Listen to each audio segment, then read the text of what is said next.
que el deporte tiene en el día a día de las personas y en ese cambio, sea por unos motivos u otros, el cambiar.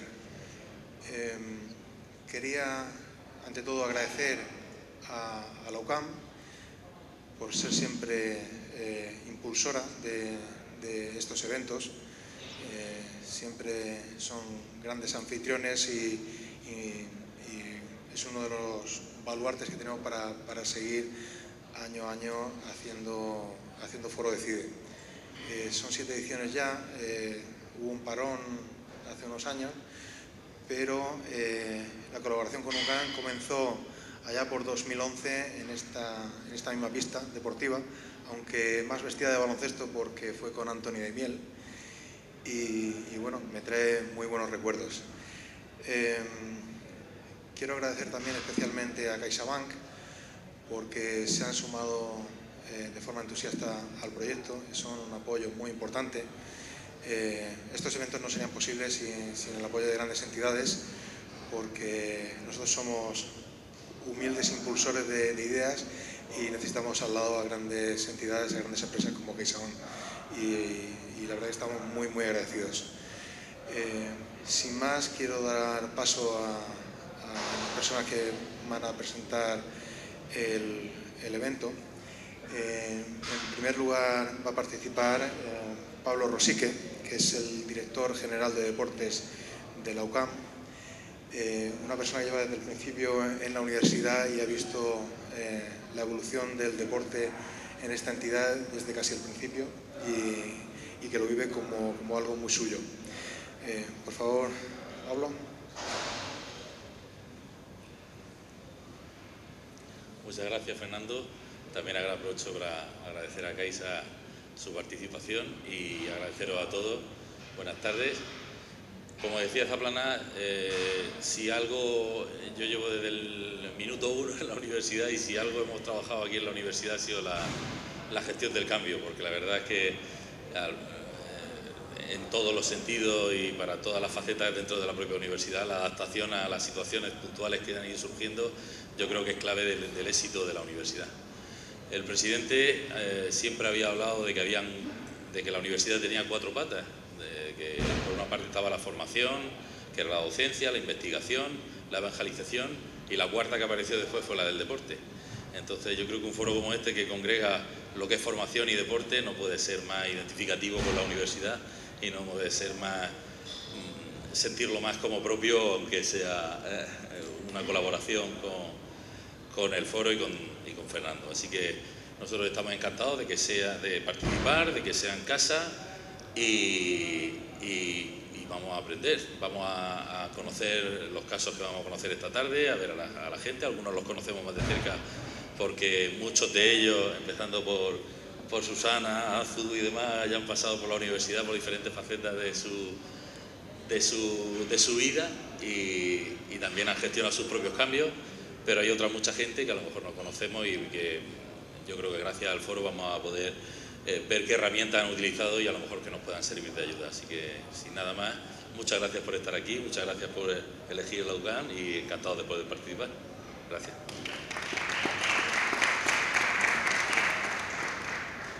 Bueno, vamos a seguir con las presentaciones de bienvenida. No quiero dejar pasar el recuerdo especial hacia don José Luis Mendoza, el presidente, que también tuvo mucho que ver en el impulso que ganamos con Foro Decide hace unos años. Hoy, por desgracia, no está con nosotros, pero siempre en nuestro recuerdo y en el agradecimiento sincero de corazón que tenemos hacia todo lo que ha hecho a través de la UCAM. Y continuando con las presentaciones, Susana Ruiz es la siguiente en decir unas palabras. Aparte de directora de retail de CaixaBank en la región de Murcia, ella ha jugado muchos años a baloncesto a un muy buen nivel y nos conocemos de eso, del baloncesto, épocas de universidad, épocas de baloncesto y ahora, bueno, época de trabajo en una entidad financiera que apuesta fuerte por el deporte. Susana, por favor.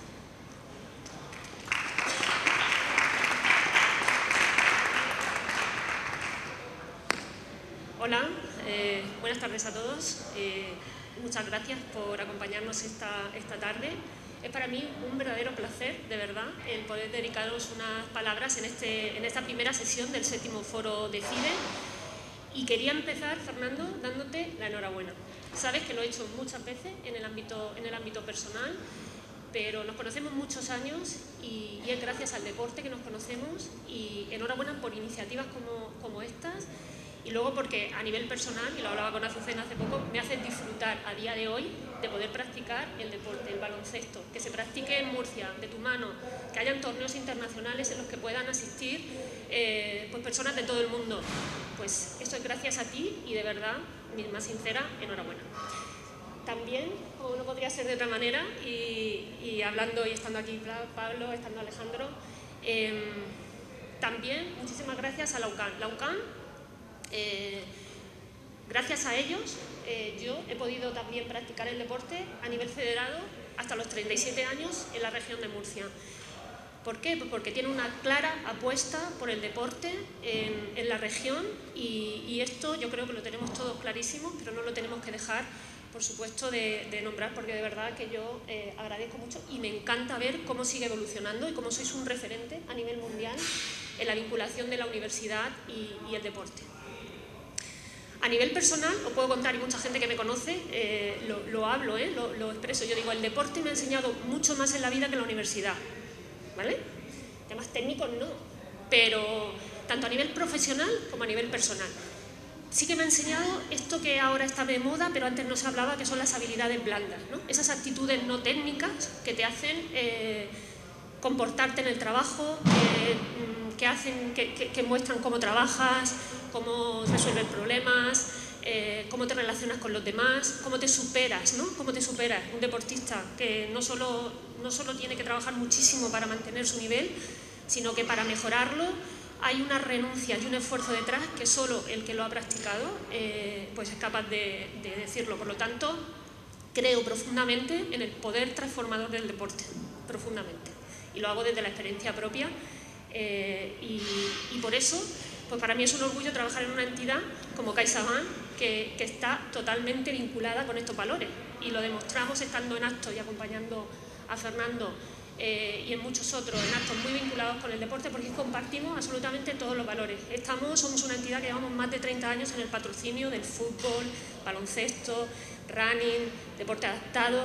Por lo tanto, eso para mí también es un salario emocional, estar en una entidad que representa estos valores, como os digo. Y sin dedicar más tiempo, muchísimas gracias. Estoy deseando de escucharte, Virginia. Es un placer tenerte por aquí, por Murcia, a Sonia, que también está por aquí, que hemos tenido la posibilidad, y a David, que también lo he saludado antes. Muchísimas gracias a todos y vamos a disfrutar de esta tarde. Muchas gracias.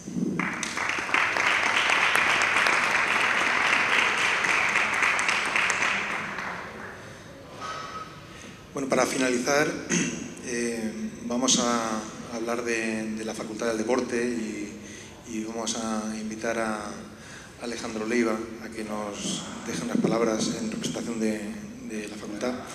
Y no quiero dejar pasar el recuerdo a Lourdes, a la decana, y especialmente a Juan Alfonso, que también es uno de los muy culpables de que estemos aquí, porque no dejaron el empeño de apoyar Foro de CIDE, y hoy desgraciadamente están fuera por trabajo, no pueden estar aquí, pero Alejandro seguro representa a la Facultad del Deporte de forma excelente.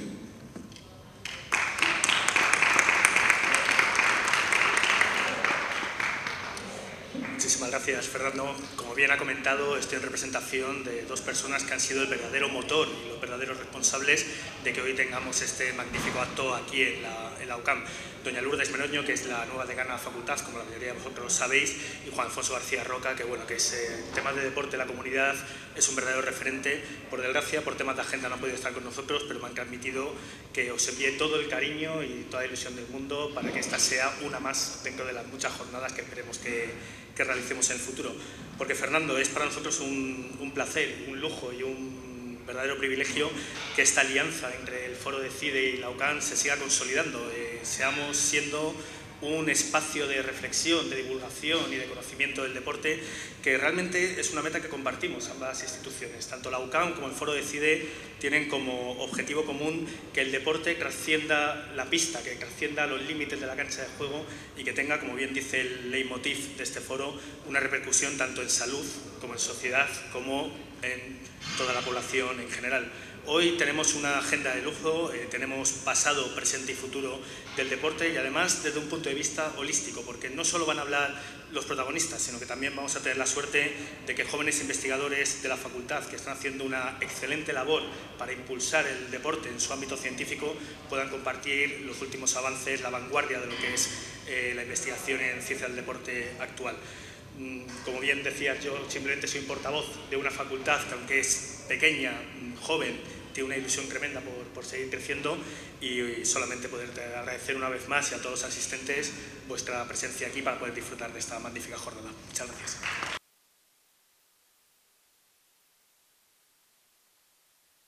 Pues muchísimas gracias por estas palabras de bienvenida a los tres, Alejandro, Susana, Pablo, por supuesto a Fernando Zaplana por habernos unido a todos hoy aquí. Yo soy Azucena y soy otra de esas personas a las que Alejandro no dudo en llamar porque sabe que estamos comprometidos con el deporte y con todas las labores que viene haciendo ya durante los últimos 7 años. Llevamos 7 ediciones con este foro. Así que os voy a pedir que toméis asiento porque vamos a comenzar ya con la primera parte de estas jornadas.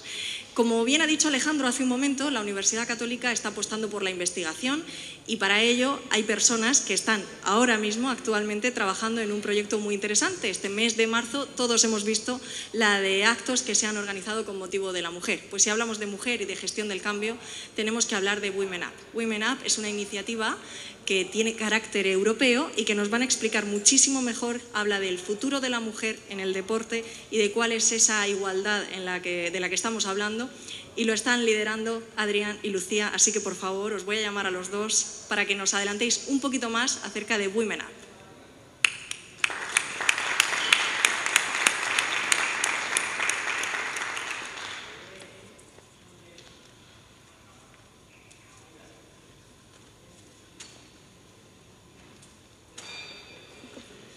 Buenas tardes a todos. Muchísimas gracias por la presentación y por la acogida. Para nosotros es un privilegio poder manifestar públicamente pues, nuestro agradecimiento a la universidad,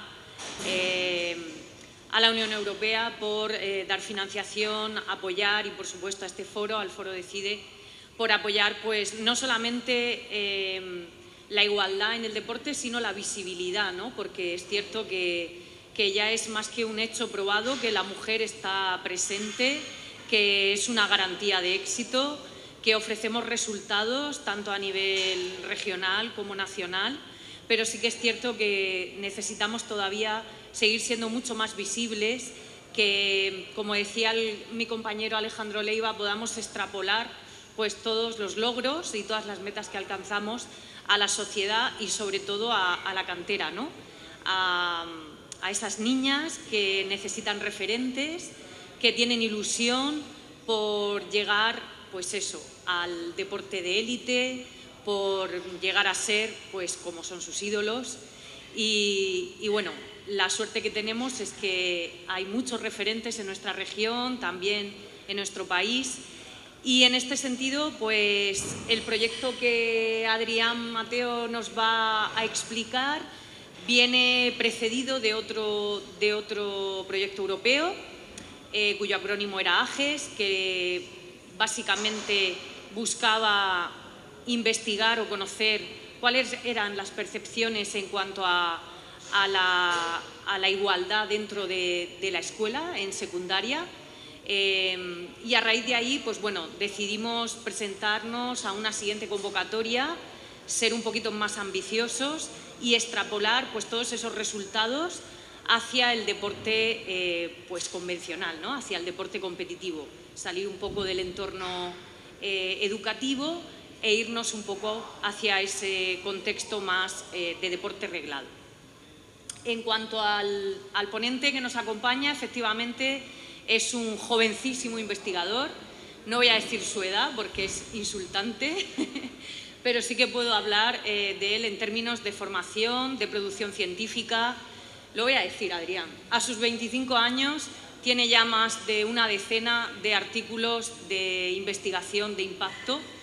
Es contratado predoctoral a través de la Fundación Séneca y tenemos el enorme orgullo de presentarlo como alumno egresado, como alumno de máster y ahora pues como alumno de doctorado y miembro de nuestra facultad. Así que estamos muy orgullosos y creemos que es importante pues, que nuestro talento también se visibilice y darle la oportunidad de que pues, haga pública pues, ni más ni menos que esta iniciativa que es Women Up.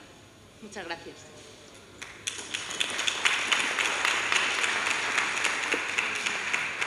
Bueno, Lucía, muchísimas gracias por la presentación y muchas gracias a CaixaBank y a la universidad en general por permitir realizar este foro, este 7º foro de CIDE.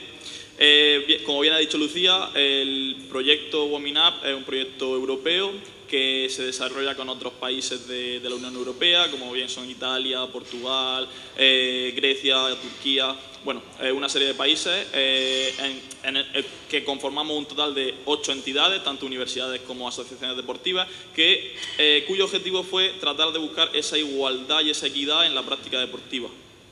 Para ello, como bien ha dicho Lucía, este proyecto surge de un proyecto previo denominado Proyecto AGE, en el cual se hallaron una serie de irregularidades, por llamarlo de alguna forma, en esa práctica deportiva. Desgraciadamente siguen existiendo los estereotipos de género, aunque cada vez menos, pero siguen estando presentes en todos los ámbitos del deporte, tanto en la práctica como en las entidades deportivas, a nivel de gestión, y esto era un problema que debíamos de solucionar. De hecho, de este proyecto AGES se derivaron resultados como que en el ámbito deportivo y educativo estaban presentes esos estereotipos, pero tanto los docentes referían que el problema venía de los entrenadores y los entrenadores que venían de los docentes. Es decir, había ahí una inculpación cruzada que es un problema dentro de lo que cabe. Además, bueno, se siguieron encontrando que los adolescentes llamaban a algunos deportes como principalmente masculinos y otros principalmente femeninos, lo cual es un problema, puesto que no es lo que estamos persiguiendo, sino que perseguimos que todas las personas, todos los adolescentes, sean chicos, chicas, puedan practicar cualquier tipo de deporte sin ningún tipo de problema ni de prejuicio. Por tanto, este proyecto surgió a lo largo del año pasado, del 2022, y fue concedido y comenzó en el mismo mes de diciembre. Por tanto, es un proyecto muy jovencito, tiene 4 meses de duración y tendrá final en diciembre de 2025. Son 24 meses de proyecto. Bueno, como hemos dicho, lo que pretende el proyecto en sí es tratar de fomentar esa igualdad y esa equidad, y lo primero que estamos tratando de realizar es conocer la percepción de mujeres, tanto deportistas como que se dedican a la gestión deportiva, es decir, de todos los ámbitos, tanto educativo como deportivo, conocer su percepción de cuáles pueden ser esas barreras que están dificultando que se encuentre esa equidad y esa igualdad en la práctica. Para ello, en el mes de febrero, hace 3 semanas, estuvimos realizando unos focus group, unos grupos de discusión con diferentes personalidades deportivas, en las cuales obtuvimos esa información acerca de cuáles eran los problemas y los mayores condicionantes que encontraban a la hora de practicar deporte. Y se obtuvieron unos resultados que, aunque todavía son preliminares, pero son muy interesantes, porque hicimos un primer focus group con deportistas, sobre todo chicas de entre 16 y 25 años, y luego un focus group con gestores que ya se encargaban de esa dirección de entidades deportivas, algunos profesores de educación secundaria, y los primeros resultados muestran que las percepciones son totalmente diferentes. Por ejemplo, en las chicas, en las jóvenes deportistas se encuentran problemas como el tema de la menstruación o no tener una chica en el cuerpo deportivo que les pueda ayudar en ciertos problemas que ellas consideran importantes y que a lo mejor un chico no lo considera así de importante. Mientras que, por ejemplo, los gestores deportivos tenían esa percepción de que no se estaba formando correctamente a los profesionales en sus etapas de formación sobre esa equidad y esa igualdad deportiva. Por tanto, nos encontramos dos perspectivas totalmente diferentes, pero que son muy importantes de atender y que trataremos de hacerlo en los meses que nos restan de proyecto. De hecho, tenemos planificado diseñar un libro que sea útil para profesores, entrenadores, gestores, todas esas personas que forman parte del ámbito deportivo, para que sepan y conozcan qué pueden hacer o cómo podrían actuar en determinadas situaciones para fomentar esa igualdad y esa equidad en la práctica deportiva. Además, tenemos intención de generar recursos electrónicos que sean muy visuales, que permitan que quede un recurso, propiamente dicho, útil para generaciones y generaciones, tanto de profesores como entrenadores como gestores, para ayudarles en esta formación en igualdad y equidad.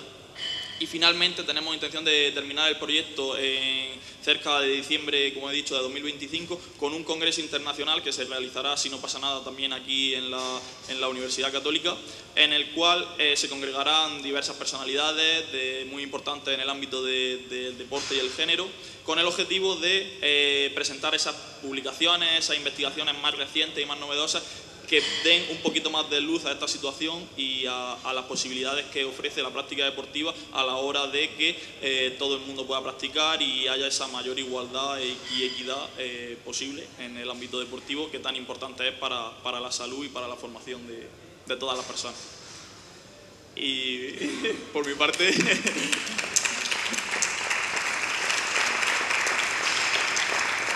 Muchísimas gracias, Adrián. Lo has explicado maravillosamente. No sé si hay algún espacio para hacer alguna aclaración, si alguien quiere preguntar. Si alguien tiene alguna pregunta, este es el momento perfecto. Y si no, pues con este aplauso damos por agradecida y concluida esta primera intervención de la tarde. Gracias. Muchísimas gracias a los dos,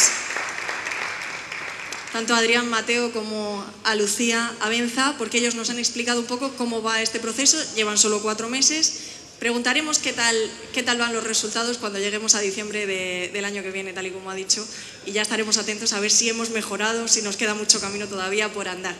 Antes de pasar a la entrevista que tenemos pendiente y que nos hace a todos especial ilusión disfrutar de ella, vamos a aprovechar esta ocasión en la que estamos aquí para hacer entrega de un cheque a favor de la Fundación Never Surrender, un cheque que va a hacer entrega del mismo Fernando Zaplana y cuya cantidad se consiguió en uno de los actos organizados en torno a todos los proyectos que no solamente quedan en este foro, que como ya ha adelantado hace unos minutos Susana, hay un torneo de baloncesto que a final de año reúne a muchísima gente. Hay actividades formativas, hay congresos como este. Este año también habrá muchas actividades, ya hay 4 en el calendario de 2023 y efectivamente en todas ellas se tiene como foco ayudarnos a gestionar el cambio, ayudarnos a conseguir fondos para una fundación como la de Never Surrender, que como sabéis tiene su próximo acto benéfico este sábado, el sábado 25. Así que si alguien no tiene planes para el sábado, en una agenda como la que llevamos todos, que está desbordada, pues quizá pueda participar en ese acto que tienen programado en Promenade o hacerse cargo de la fila cero. Pero mientras tanto, recordando lo que ocurrió en el Mamba de 2022, en el Mamba Basket, Fernando tiene el cheque que va a hacer entrega a 2 de los patronos de la Fundación Never Surrender por un importe, corrígeme Fernando, de 1.025 euros recolectado gracias a la venta de camisetas solidarias durante el torneo, ¿cierto? Sí, bueno, durante el torneo Mamba Basket que hicimos en Cartagena en diciembre, hicimos unas camisetas especiales de baloncesto. El equipo de Susana, por ejemplo, lo vistió en la inauguración del torneo. Con esas camisetas se recaudó un dinero para ayudar a la Fundación Never Surrender de nuestro amigo Vladimir Salazar, tristemente fallecido. Y bueno, otro poquito también con dinero de la grada Triple Doble. En Triple Doble tenemos una grada de abonado, una peña de UCAM Murcia de baloncesto y bueno, aportamos nuestro granito de arena y ahora damos este simbólico cheque que se materializará en una transferencia a José Manzano, que es patrono de la Fundación Never Surrender.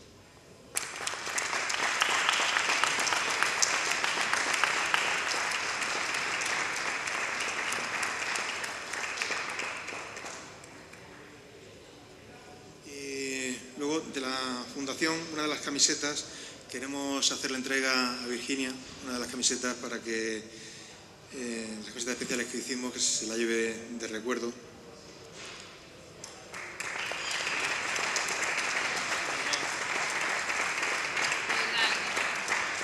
Una camiseta que ha diseñado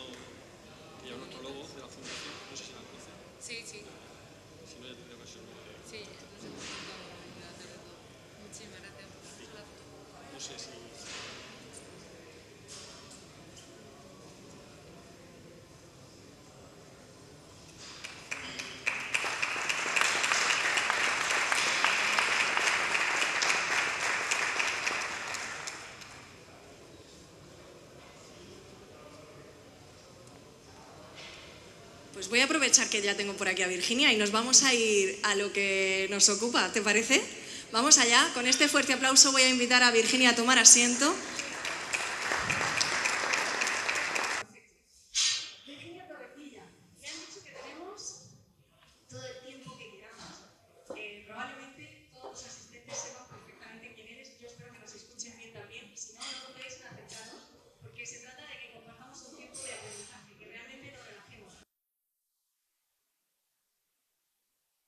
en el terreno de juego. O sea que vamos a disfrutar de estar aquí y de tener con nosotros a un referente a muchos niveles, a nivel deportivo y a nivel personal. Virginia Torrecilla, bueno, todo el mundo sabe que es jugadora profesional de fútbol. De hecho, tenemos aquí a muchas seguidoras que probablemente te tengan como referente en sus entrenamientos. Pero además, tristemente también ha sido referente por haber hecho frente a una enfermedad grave que te diagnosticaron en el año 2020. Muy buenas tardes, lo primero. Dale, seguramente estará. No. Vale, perdón. Que bueno, en primer lugar, buenas tardes a todos y a todos los que estéis aquí, obviamente. Gracias por la invitación y también gracias por el evento. Creo que es algo muy importante para el deporte femenino sobre todo también. La visibilidad que se le da es algo que agradecemos mucho, así que de verdad, de todo corazón, gracias. Y sí, me presento, Virginia Torrecilla, un futbolista profesional y sí, desgraciadamente he tenido que vivir cosas muy dolorosas en la vida y dentro de todo lo malo que me ha pasado, pues al final esas cosas me han dado cosas muy bonitas, muy buenas, por ejemplo estar aquí a día de hoy y poder contarlas. De hecho, hay un libro autobiográfico que se titula Nadie se arrepiente de ser valiente. No sé si tenemos algún ejemplar por aquí, pero ¿no? No, al final no ha podido ser. Ahí tienes al responsable. Pues ya sabemos, la cabeza la llevas todavía puesta, pero luego ya veremos. Nadie se arrepiente de ser valiente es el título de ese libro autobiográfico. Vamos a empezar por ahí, ¿vale? Porque al final la vida te ha obligado a ser valiente. ¿O ya lo eras? ¿Qué os voy a decir? Sí es verdad que siempre he sido una persona valiente. He salido de casa muy temprano por el hecho de ser profesional. ¿Qué te voy a decir? Que no sepas, ¿no? Pero la vida, cuando está en el mejor momento deportivo, pues al final me somete a una enfermedad muy dura como es el cáncer. Me encantaría deciros que estaba preparada para ello, pero no fue así. Me someto en un momento dado a una operación de casi 9 horas y de repente y por razón me dicen que tengo que someterme a radioterapia y a quimio. Creo que ese fue uno de los golpes más duros de mi vida, pero lo peor de todo fue el accidente de mi madre. No sé si muchos lo sabéis o no, pero el accidente de mi madre fue lo que me hizo tocar fondo y darme cuenta de que tenía que seguir hacia adelante por y para mi familia, ¿no? Por todo lo que al final conllevaba. Virginia, vamos a empezar por la pregunta. ¿Cómo te enteras de que tienes que ser sometida a esa operación? ¿Qué ocurre? ¿Qué notas en tu cuerpo? Pues no sé si os acordáis que estábamos en pleno COVID, era la etapa en la que no podíamos salir de casa y yo estaba en una casa con mis compañeras de equipo, teníamos cinta para correr, hacíamos mucho ejercicio durante el día, como se puso tan de moda. Y un momento dado me dolía mucho la cabeza, pasaban los días y no se iba y sobre todo pues empecé a tomar pastillas y más y empezó a darme un dolor en las cervicales muy fuerte, que no entendía, de hecho no podía ni correr, ¿no? En la cinta y hubo un momento en el que ya me asusté y pedí que tenía que ir al hospital, ¿no? Para ver qué era. Bueno, casualidad de la vida que nos daban la baja con Atlético de Madrid porque no podíamos competir.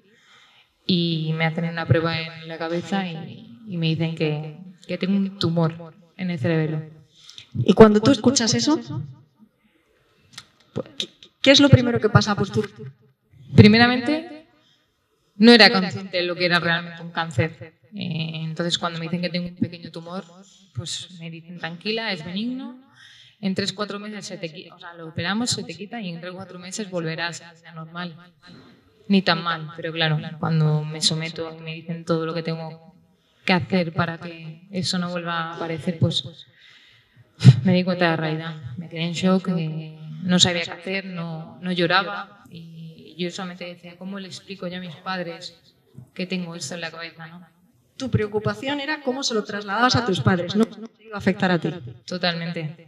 Lo primero que pienso es en cómo contarle a mis padres que estoy enferma. Creo que fue algo que me dejó en shock y no podía hacer nada. De hecho, no lloraba. Pero Virginia, lo normal o lo habitual, o como yo incluso lo había imaginado, era que estabas en la consulta probablemente con algún familiar, pero estabas sola. Sola con mi doctor. Era mi doctor Javier, que era el del Atlético de Madrid. Entramos a las 2 y me dieron la noticia. Estaba solita en casa. Desde luego hemos venido a hablar de la gestión del cambio. ¿Cómo afrontas ese cambio? Porque tenías un miedo claro, que era cómo trasladárselo a tus padres, pero porque todavía a lo mejor no habías valorado realmente lo que iba a ser más difícil. Totalmente. Como he dicho antes, no sabía realmente a lo que me tenía que exponer con esa enfermedad. Y mi prioridad, obviamente, eran mis padres. Hacerles entender que dentro de todo lo malo estaba bien. Obviamente, sin yo saber a lo que me exponía. ¿Y cómo lo hiciste? Pues mi doctor Javi, menos mal que estaba ahí conmigo y me dijo que él que llamara a mis padres, pero sobre todo que él sería el que le diría las cosas, ¿no? Cómo se enfrentaría a esto. Y bueno, pues imaginaos, ¿no?, la reacción de mis padres. Recuerdo que mi madre estaba trabajando porque había muy pocas cosas abiertas, como recordáis, pero justamente mi madre trabajaba y recuerdo que empezó a llorar. Pobrecita mía. Empecé a llorar, se puso muy nerviosa y me colgó para ir corriendo a por mi padre a casa. Fue duro, fue muy duro. ¿Superado ese momento? O no superado, afrontado ese momento, porque imagino que la superación vendría con el tiempo. ¿Cuáles fueron los siguientes pasos? El siguiente paso fue, vivo en Madrid, fue irme a casa. Había 3 compañeras de equipo que son amigas mías y bueno, la idea era de que en un par de horas o al día siguiente tenía que irme a Pamplona, al hospital de Pamplona para operarme allí. Pero esto creo que pasó un miércoles. ¿Te dieron la noticia un miércoles? Y el miércoles a la tarde subí para Pamplona. No me dio ni tiempo de hablar con mis padres porque estaba en shock y me fui a mi casa y a la hora y media me dijeron que me iba a Pamplona, que me llevaban y que hasta el lunes sería operada. Con lo cual la vida, una vez más, va mucho más rápido. Somos capaces de procesar. Pero el tren a Pamplona o el avión... Fue mi doctor Javi, cogió un coche y me cogió y para arriba. Así fue. Sin ton ni son, y me dijo, no podemos perder más tiempo, obviamente no pasa nada porque estés 3-4 días más o menos aquí, pero claro, yo ya tenía dolores de cabeza, mareaba, por precaución. Claro que sí. Te enfrentas a la operación y ¿qué tal fue? Pues si os digo la verdad, como bien he dicho antes, como no sabía lo que me enfrentaba realmente, no sabía lo que era la palabra cáncer, yo iba muy contenta. Ya me dijeron 3-4 meses y vuelves a la vida. Y dije, vale, pues para adelante. Recuerdo que me duché antes de ir a quirófano y me meten en la camilla. Y voy a entrar a quirófano y me decía el doctor, ¿qué tal? Y yo, ay, pues muy bien. bien. Ya recuerdo quedarme dormida y levantarme en la UCI, ¿no? Y darme cuenta de que, joder, no podía verme. La Virginia que había sido, ¿no?, que no paraba y demás. Recuerdo que no podía mover la cabeza porque tengo una cicatriz muy grande y los puntos no dejaban que me moviera. Al día siguiente, cuando me levanto, mi familia, ¿no?, recuerdo a mi familia conmigo, a mis padres, sonreír porque ya me había levantado, ya estaba mejor. La anestesia ya me había dejado un poco loca. De hecho, recuerdo que yo le decía a la gente, ¡ay, que estoy bien! Recién anestesiada, que estoy bien. Y mi padre se puso a llorar y le dice a mi madre, ¡ay, que me la han dejado tonta! ¿Sabes? Y mi madre, que no, que la anestesia, Juan. Me imaginaba, ¿no? Y aún recuerdo eso, pero ya cuando me levanto bien y demás, viene el doctor y me dice, Virginia, ¿cómo estás? Digo, bien. Digo, he bebido, he pasado la noche muy bien. Y nada, estoy bastante bien, que fue cuando hago el vídeo con la venda en la cabeza y que se hace tan viral y cuando la gente se da cuenta de que al final me he despedido del fútbol durante un tiempo y era por eso, ¿no? Por un tumor en la cabeza. El doctor me dice, te veo muy bien, levántate. Ya me levanto, imaginaos, ¿no? Qué momento. Me levanto y me voy un poquito para el lado y me dice, tranquila, es normal. Y me vi a andar, andé con el que tenía en la mano y me dijo, pasado mañana te dialata. Realmente la operación fue un éxito, me lo quitaron absolutamente todo y casualidades de la vida que al ser deportista me dijeron que mi cuerpo era muy agradecido, que gracias a ello todo había ido súper bien y sobre todo que no tenía que hacer recuperaciones de manos, ni temblores, ni nada de eso. Con lo cual ahí tenías un valor que sin duda le tenemos que agradecer al entrenamiento. Totalmente, y de hecho me lo dijeron. Antes de empezar la quimioterapia me dijeron que la quimio iba a ser muy dura, que una persona normal, que no hiciera deporte y demás, o no se hubiese cuidado, pues que al final sería mucho más dura para una persona así, pero que yo lo llevaría mejor por el hecho de que mi cuerpo es agradecido. Yo creo que todos somos conscientes de lo importante que es el deporte y te ayudó en ese primer paso. Pero luego empieza el tratamiento. Y el tratamiento a lo mejor no fue tan amable. Pues no, claro que no. Obviamente yo no sabía que me tenía que someter a radioterapia ni quimio. Imposible. Yo, de hecho, voy a hacerme las curas de la operación, ¿no? De la cicatriz, y un día me coge la oncóloga y me dice que me voy a someter a radioquimio. Y ahí tengo mucho miedo, ¿no? Ahí digo, me voy a morir. Lo siento por la palabra, pero lo pensaba, digo, me voy a morir, me dice Pero eso lo pensaste cuando te hablaron del tratamiento, no cuando te dijeron ni tumor ni cáncer. Correcto, la quimio. Total. A mí cuando me dijeron quimio yo decía, madre mía, digo, me estoy muriendo, digo. Cuando escuchaba quimio era para que salvaran un poco la vida, pues unos días, unos meses, a lo mejor años, pero que no había... Que después de eso ya... No, que no había salvación como tal. Y bueno, pues cuando me dicen eso, yo lo primero que pregunto es si voy a vivir. Digo, que me dicen, vas a perder sensibilidad a las manos, no vas a poder ser mamá, no vas a poder volver a jugar a fútbol. Igual, no volver a jugar a fútbol. Digo, quiero que me salvéis la vida. Me da igual irme a casa con mis padres, trabajar de cualquier cosa, me da absolutamente igual, quiero vivir. Y me dijeron que sí, que estuviera tranquila, que ese tumor tenía un 70% de buenos beneficios y demás, y yo, claro, el 70%, digo, el restante, digo, lo tengo yo a lo mejor mal. Estaba muy asustada. Pero bueno, ¿qué os voy a decir? Te voy a cambiar el micro. Yo creo que el mío falla menos. Puede ser, no, a lo mejor sí, yo no sé ponérmelo, lo siento.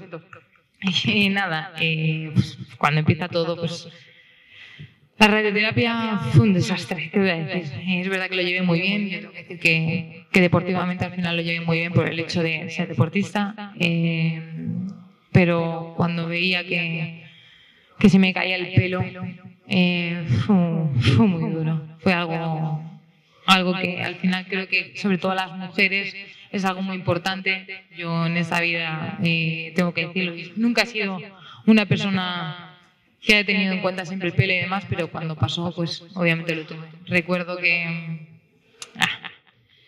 me puse gorda, eso es lo primero, con todos los medicamentos que tenía y demás me puse gorda, me puse muy débil, obviamente empezaron a salirme granos en la cara, el pelo se me caía y recuerdo que le decía a mi padre, papá, se me está cayendo el pelo. Y me dijo a mi padre, lo sé, Virginia, yo recojo los pelos para que tú no los veas, ¿no? Y ahí me di cuenta de que mi vida estaba cambiando, de que obviamente ya no era tener solamente la radio, sino que ahora empezaba lo peor, ¿no? La quimio. Y recuerdo muy bien que le pregunté a mis padres, ¿qué es la quimio?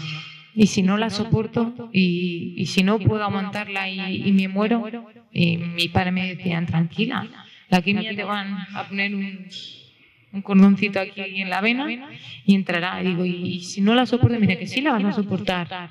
Fue un momento muy, muy delicado, un momento en el que tuve muchísimo miedo. Ojalá deciros que no lo tuve, pero lo tuve y obviamente creo que a día de hoy sigo teniéndole miedo al hecho de cuando tengo las pruebas, ¿no? Las pruebas médicas.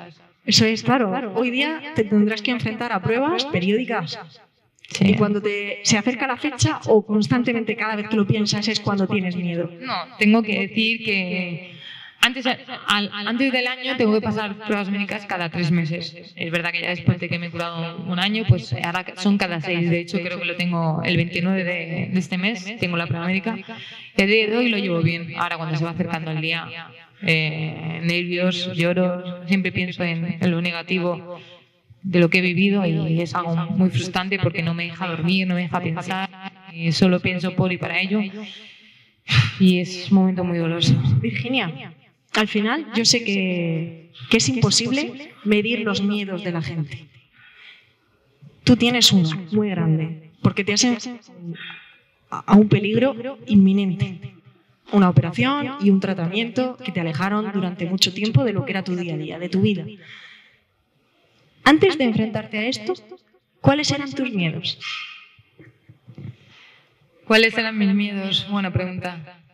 Voy a quedar aquí como alguien que no soy, pero por ejemplo mi miedo era no ganar una Champions, no jugar de titular, poder irme a Mallorca y no coger el vuelo. Cosas significativas que al final luego te das cuenta, desgraciadamente, cuando la vida te pone en situaciones tan complicadas que no vale la pena. Ni un segundo, ni un instante. Y muchas veces lo que quiero decir, ¿no? Nos enfocamos y nos duele el trabajo, o cuando no te llevas bien con tu jefe, o cuando estás más fea de lo común, o cualquier otra cosa, y son cosas que realmente no tienen importancia, ¿no? Lo importante es cuando te vienen problemas de verdad en la vida, cuando tienes que plantarle cara a algo que realmente no tienes cómo afrontarlo, y creo que dentro de todo lo malo que he vivido, como he dicho antes, la enfermedad y la accidente de mi madre me ha hecho cambiar como persona y sobre todo pues afrontar los miedos de otra manera. Ahora vamos a hablar después de cómo afrontarse hoy día los miedos, que imagino que será distinto. Espero que todo este aprendizaje pues no quede, porque muchas veces se nos olvidan las cosas. Se nos olvida. Entras en el día a día y de repente te vuelves a preocupar de una chorrada y dices, ¿pero quién me ha visto y quién me ve? Totalmente. Pero durante todo ese proceso de crecimiento, de tratamiento en el que fuiste saliendo adelante, ¿a qué te aferrabas para mantenerte optimista, positiva y decir, de esta salgo? Pues os voy a decir la verdad, en mi familia. Me aferraba a que tenía que salir por ellos, ya no era por mí misma, de verdad, os lo digo de corazón, por mis padres, por mis hermanos, por lo que sufrí. Creo que no hay dolor que se pueda comparar como unos padres al tener una hija enferma. Y yo lo digo de corazón, no soy madre, pero creo que lo he vivido de muy cerca por los míos y sabía que tenía que sacar fuerzas de donde no había para poder curarme por ellos, sinceramente. ¿Y te serviste de ayuda externa para encontrar esos focos? Sí, claro. Tengo que decir que la gente que estuvo a mi alrededor, gente que me apoyó tantísimo, que saqué la fuerza desde ahí porque me contaban anécdotas. Yo hice público mi enfermedad, pero la gente me ayudó muchísimo a seguir hacia adelante y creo que eso es lo más positivo que he hecho en mi vida. Al final, que la gente me ayudara hizo que yo tuviera ese optimismo para seguir hacia adelante y no echarme atrás. Entonces, una de las cosas más positivas que hiciste en ese camino fue hacerlo público, compartirlo con todos. Por supuesto. Creo que, de hecho, lo hice para ayudar a muchísimas personas cuando realmente me di cuenta de que la gente eran las que me ayudaban a mí. Es decir, sí, yo hacía público tal, pero la gente que me animaba, que estaba detrás mía, era la que realmente me impulsaba a seguir haciéndolo. Si no hubiese tenido ese afán o esas ganas de hacerlo, la gente nunca hubiese sabido que los deportistas también enfermamos, que los deportistas también somos personas normales, que nos hemos cuidado muchísimo y no tiene nada que ver. Y gracias a esas personas me di cuenta de que al final se tenía que hacer público, ¿no? Que gracias a ellos mi fortaleza ha crecido muchísimo y sobre todo que a día de hoy la gente me siga llamando y diciendo eres un ejemplo de persona. Creo que es algo que menos mal que lo hice gracias a todos ellos. Virginia, ¿cuánto tiempo estuviste lejos del campo de fútbol? Mucho tiempo, estuve 1 año y 3 meses. Mucho tiempo, se te hace eterno. Eterno. Y ahora lo pienso y digo, madre mía, dentro de todo lo malo, ya estoy aquí otra vez, ¿no? Y creo que al final el ser humano todo lo malo lo quiere olvidar y tengo muchísimas lagunas de ello, pero realmente lo pasé muy mal y me olvido de todo ello. ¿Cómo puede ser que desgraciadamente me tenga que olvidar de todo eso? El cerebro te protege. Total, el cuerpo humano es muy... Y cuando coges el Makuto el primer día y llegas al campo, ¿cómo te sientes? ¿Te sientes igual, distinta, fuerte, preparada, temerosa? Bueno, la primera vez que llego a entrenar, llego súper débil, con 18 kilos menos, con las defensas súper bajas y era como, no tengo ganas ni de ver a mis compañeras. Estaba tan cansada, muy ilusionada porque ya había acabado todo, pero realmente estaba muy débil como para decir hola, muy débil como para levantarme de la cama. Eran momentos muy complicados, pero sí es verdad que día tras día que me iba sintiendo mejor, pues cada día era un regalo, ¿no? Recuerdo que cuando estábamos con el COVID y yo estaba enfermita, siempre decía, madre mía, ¿cuánto daría por bajar abajo a tomarme una Coca-Cola en el pueblo, no en el bar, porque ya no era en el bar, sino en el banco debajo de casa, ¿no? Y después de haber pensado tantas veces eso, me encontraba ya en el campo de fútbol. Creo que fue sentimientos encontrados, sentimientos que eran muy importantes para mí para volver a ser la Virginia que era y algo muy bonito, pero también muy sentido. ¿Has vuelto a ser la Virginia que eras o eres una nueva? Mira, siempre decía, no, quiero volver a ser la Virginia que era, la Virginia que juega fútbol, la Virginia que tal. Y no es así. Soy una Virginia nueva, muy diferente a la que era antes y sobre todo pues deportivamente también. No quiero olvidarme de todo lo que he vivido y de todo eso, pero gracias a ello creo que es una Virginia renovada, pero sobre todo mejor, que eso es lo más importante de la vida. Yo sé que es muy difícil decirnos qué es lo que nadie te contó y te gustaría decirle a alguien que se enfrentase a una situación similar, pero ¿qué sería ese mensaje que le podríamos decir a alguien que recibiese una noticia que no sabe ni lo que está escuchando? Pues yo le diría algo que creo que siempre lo tengo en cuenta, ¿no? Y es que sé que es un camino muy duro, que a lo mejor sabes la mitad de las cosas, que yo también agradezco no haberlo sabido, porque seguro que hubiese tenido mucho más miedo y a lo mejor hubiese sido un poco más negativa, pero de verdad que siempre digo el mismo mensaje, ¿no? Que sabemos que el camino va a ser muy duro, muy complicado. Habrá momentos en los que querrás tirar la toalla, porque yo hubo un momento en el que ya no quería darme más quimios, porque estaba muy débil, pero que vale la pena llegar hasta el final, vale la pena volver a sonreír, volver a tener pelo, que parece una tontería, pero es muy importante, y sobre todo volver a sonreír con tu familia, ¿no? Tenerlos sanos y salvos, eso es lo mejor del mundo. Siempre vale la pena llegar hasta el final, siempre. ¿Quién? No te emociones, que lloro, no, de verdad, yo soy muy sensible, ¿ves? Yo soy de llorar también, o sea que aquí nos podemos poner sin problemas. He dicho que os fueseis acercando porque hemos venido a aprender y al final tú te has enfrentado al cambio, pero toda tu familia, tus padres, que eran los que más te preocupaban, también. Yo lo pienso también como madre. Y al final esa gestión del cambio que tú has tenido que hacer de forma obligatoria porque la vida te ha empujado, pues efectivamente te ha forzado a tomar decisiones y a ser valiente. Y has decidido ser valiente. Y ya sabemos lo que le dirías a la persona que recibe esa noticia. Pero ¿qué le dirías a los que estaban al lado que a lo mejor no le dijiste? ¿Sabes cómo le ayudamos a las personas en ese momento? ¿Cómo las tratamos? ¿Qué es lo que hacemos fatal? ¿O qué es lo que hacemos bien? Yo tengo que decir que quizás es verdad que en el momento en el que estás mal no te das cuenta de la gente que tienes alrededor. Sabes después de quién sí y quién no. En mi caso, yo lo pagué todo con mi padre. Todo lo que hacía mi padre estaba mal. Mi padre hacía así y yo decía, pero ¿por qué haces eso? Venía conmigo a cuidarme y no me gustaba nada de lo que hacía. Y luego me di cuenta y dije, madre mía, papá, lo siento, pero estoy en un momento en el que no puedo pensar otra cosa que salvarme. Y ya no lo hago por mí, lo hago por todo y cada uno de nosotros. Y es como... Ahora, si lo veo desde fuera, le agradezco todo lo que ha hecho por mí, y ya no solo a él, sino a todas las personas. Que a lo mejor tenemos reacciones feas hacia los demás, hacia los que más queremos, Totalmente. Es una pena, pero es así. Desgraciadamente, el ser humano es así, pero sobre todo que estén pendientes de esa persona, ¿no? Siempre habrá un momento en el que pensará en ella y dirá, madre mía, todo lo que ha hecho por mí. Ser ahora ese acercamiento a esa persona creo que es muy importante para la persona que tenga que pasar un duelo como tal. ¿A qué tienes miedo hoy?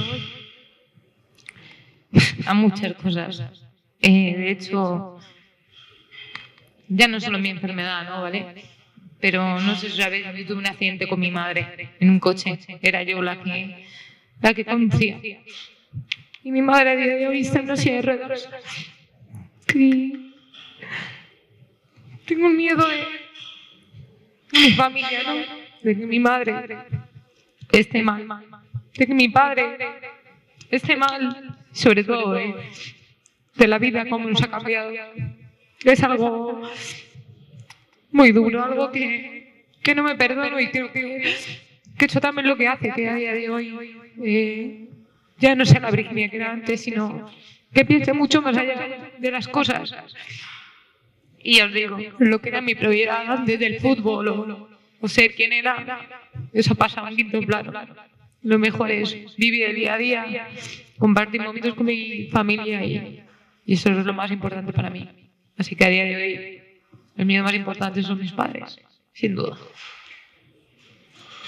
Virginia, la vida nos pone pruebas y situaciones que efectivamente no podemos elegir.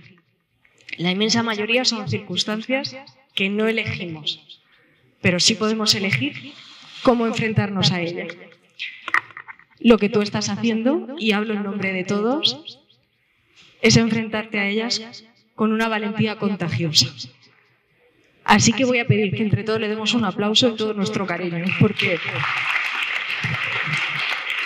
te voy a preguntar algo, iba a decir algo personal, pero vamos, como si todo lo que hemos hablado no fuera personal. Te voy a preguntar algo personal, porque pese a que efectivamente ya hemos dicho que los dolores no se pueden comparar, seguramente cada uno de nosotros esté pensando en vivencias, en amigos, en familiares, en su padre o en su madre que hayan tenido que enfrentarse a situaciones parecidas, porque todo el mundo tiene algo en su mochila. En este momento que tú has escrito un libro, que tienes todo ese aprendizaje en tu mochila, y he dicho que te voy a preguntar algo personal, es algo muy básico. Pero a mí me lo preguntaron una vez y me hizo pensar muchísimo. ¿Cuál es tu propósito de vida? ¿Cuál es? Pues buena pregunta, tienes toda razón. Mi propósito al final, ya os he dicho, antes a lo mejor tenía otros, a día de hoy es volver a casa, relacionarme con mi familia y sobre todo pues quitarme esa culpa de todo y ayudar a la gente. Por ejemplo, gracias. Desgraciadamente ayudar a todas aquellas personas que están enfermas, sobre todo también, desgraciadamente vuelvo a repetir lo que me pasó con mi madre, ayudar a esa gente que es, desgraciadamente no tienen esas ayudas que puedan tener otras personas. Creo que al final mi propósito es ese, ¿no? Ayudar a todos y cada una de esas personas que al final, desgraciadamente, hasta que no se pasa, no nos damos cuenta de lo que es la vida, ¿no? Y os voy a decir algo muy simple. Me han llevado a dar una vuelta por Murcia, lo conozco obviamente, pero las calles son todas lisas, no hay casi escalones. Para mí eso, a día de hoy, que tengo a mi madre en silla de ruedas, es súper bueno, es súper especial. En cualquier otra ciudad no lo tienes. De hecho, en Mallorca es muy complicado que al final no haya escalones en cualquier lado, o las aceras bien hechas. Creo que al final quiero luchar por todas esas cosas, por el hecho de que yo lo estoy viviendo a día de hoy. Que no quiero decir que no sea algo que no se está luchando, ni mucho menos, sino por el hecho de que, desgraciadamente, al vivirlo, pues tengo que hacerlo público, ¿no? ¿Qué te hace sonreír a ti hoy día? Seguro que hay cosas. Muchas cosas. Una de ellas sois vosotros, la gente que me apoya, la gente que al final me sigue día tras día. A día de hoy, como ya hemos hablado antes, he pasado tanto malo que era lo menos bueno que a día de hoy es el fútbol, ¿no? Ya he tenido mi vida estable, mi familia estable. El fútbol me quita vida, ¿no? Me quita vida porque no juego, porque al final soy una deportista de alto nivel y siempre quiero ganar. Pero la gente me sigue llamando, me sigue pidiendo fotos, la gente me dice que soy un ejemplo de superación y eso me hace sonreír. Ver a mi madre en una silla de ruedas pero feliz me hace sonreír. Ver a mi sobrino que no puede cogerlo en brazos porque tenía cáncer y no tenía fuerza para levantarlo, me hace feliz. Eso me hace feliz. A día de hoy, lo poco que tengo, que de verdad que es muy poco, pero me basta y me sobra, me hace feliz. Como estamos hablando de gestión del cambio, vamos a intentar copiarte alguna rutina, algo de lo que tú hagas. Que nos ayude a efectivamente enfrentarnos al día a día pues con la actitud correcta, porque para caernos de boca ya nos la pintamos solos. Pero ¿hay alguna rutina que tú hagas o una frase que te repitas? Hay ciertos miedos que se superan cerrando los ojos y repitiéndote: esto no es un león, esto no es un león, no corras, no corras. Y luego los abres y dices: efectivamente, no hay ningún león, fuera miedos. Pero ¿hay algo que tú te digas a ti misma antes de alguna situación y que te recuerde dónde estás y quién eres y cuál es ese propósito que dices que tienes? Sí, por supuesto. Mira, sí es verdad que cuando te pasan cosas malas siempre miras a lo negativo, ¿no? Yo soy la primera que lo he hecho. Es cómo no puedo superar, cómo lo hago para ir hacia adelante. Pero intento pensar siempre lo positivo de las cosas. Me he enfrentado a una enfermedad en la cual podía haber muerto, sí es verdad, pero estoy aquí. Lo he enfrentado, lo he hecho de la mejor manera posible. Luego, cosas de la vida, que luego tengo un accidente con mi madre y sí, mi madre está en silla de ruedas, pero podría no estar. Es decir, podría haber muerto, o podría haber muerto yo, o las dos, o darle un golpe en la cabeza y dejarla tonta, por así decirlo. Y lo pienso y digo, es que dentro de todo lo malo, que hay muchísimo malo, siempre hay algo bueno. Y una vez me iba a Mallorca y vi a una señora en silla de ruedas y su marido ciego. Y se lo dije a mi madre y me dijo: ¿sabes lo que decía mi padre, a mi abuelo? Mira atrás y te conformarás. Y es verdad, siempre hay familias, hay personas que se están pasando peor que nosotros. Y sí, es verdad que a lo mejor en mi caso, en mi alrededor, a lo mejor soy yo la que le ha pasado peor. Pero seguro que me giro y me doy cuenta de que otras personas están pasando peor. Y creo que al final nos tenemos que centrar en ello, ¿no? En seguir hacia adelante, superarnos y sobre todo pues salir de ese círculo vicioso malo que tenemos que dejar a un lado. No centrarnos solo en nuestro problema, porque hay muchos otros. Total, ver lo que hay en otras familias que seguramente es mucho peor.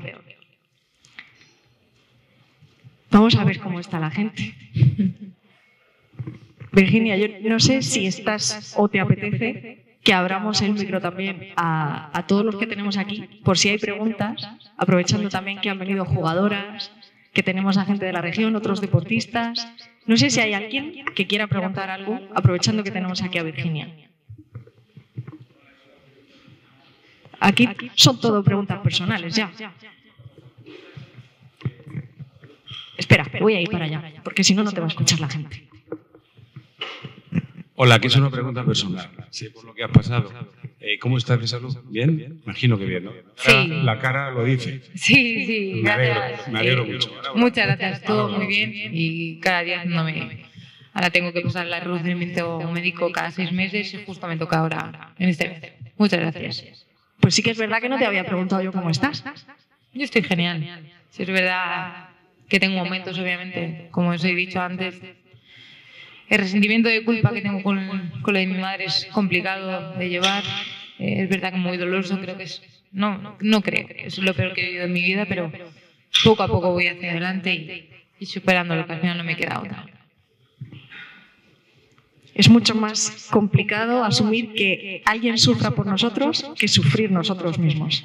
Totalmente. Tengo que deciros, cuando pasé el cáncer, yo quería superarlo con mi familia, pero sabía que era yo. Y yo sabía que podía salir viendo a mi madre. Me he dado cuenta de lo que se sufre desde fuera, ¿no? Y como os he dicho antes, no quiero imaginar lo que es unos padres ver sufrir a su hija. Pues ahora en este caso, que no soy yo, lo paso muchísimo peor, créeme. Lo he dicho 1000 veces en miles de entrevistas, yo pasaría el cáncer 5 veces más si mi madre andase, sin duda alguna. Bueno, que no te pase. Ojalá, si mi madre vuelve a andar, estaré dispuesta a todo, de verdad. Vamos a hablar de deporte, Virginia, ¿vale? Vamos a hablar de... Hemos hablado de cambio interior y el cambio exterior también llega gracias al entrenamiento. ¿Qué ejercicios te ayudaron a mantenerte fuerte durante el tratamiento, por ejemplo? ¿Vale? Vamos a refrescar un poco la mente, vamos a hablar de otras cosas, ¿eh? Estamos en la operación bikini también, esto también es gestión del cambio y voy a banalizar un poco para coger oxígeno yo, esto es puro egoísmo, ¿eh? No. Bueno, realmente yo entrenaba mucho la fuerza, es decir, no podía ir a correr 10 kilómetros porque era imposible, no tenía esa fuerza y al final lo que hacía era entrenar musculación para que mi cuerpo estuviera un poco más fuerte a la hora de darme las quimioterapias, que era lo que al final me hacía estar débil. De hecho, es lo que promueve la Fundación Never Surrender, que hemos hecho la entrega del cheque hace unos minutos, el entrenamiento de fuerza durante los tratamientos de cáncer. ¿Y a ti te ayudó? Sí, a mí me ayudó mucho. Es verdad que, como ya he dicho antes, al ser profesional siempre he trabajado mucho todo ello, pero eso lo intentaba. Tenía una pesa en casa que me trajeron, bueno, me regalaron muchísimas cosas, ¿no? Y me regalaron un montón de cosas, y entre ellas pesas, gomas elásticas para poder hacer deporte, y lo hacía en casa. Pues al final intentaba que fuese una pesa de 2,5 kilos, que no era nada, que a día de hoy puedo coger muchísimo más, pero lo intentaba.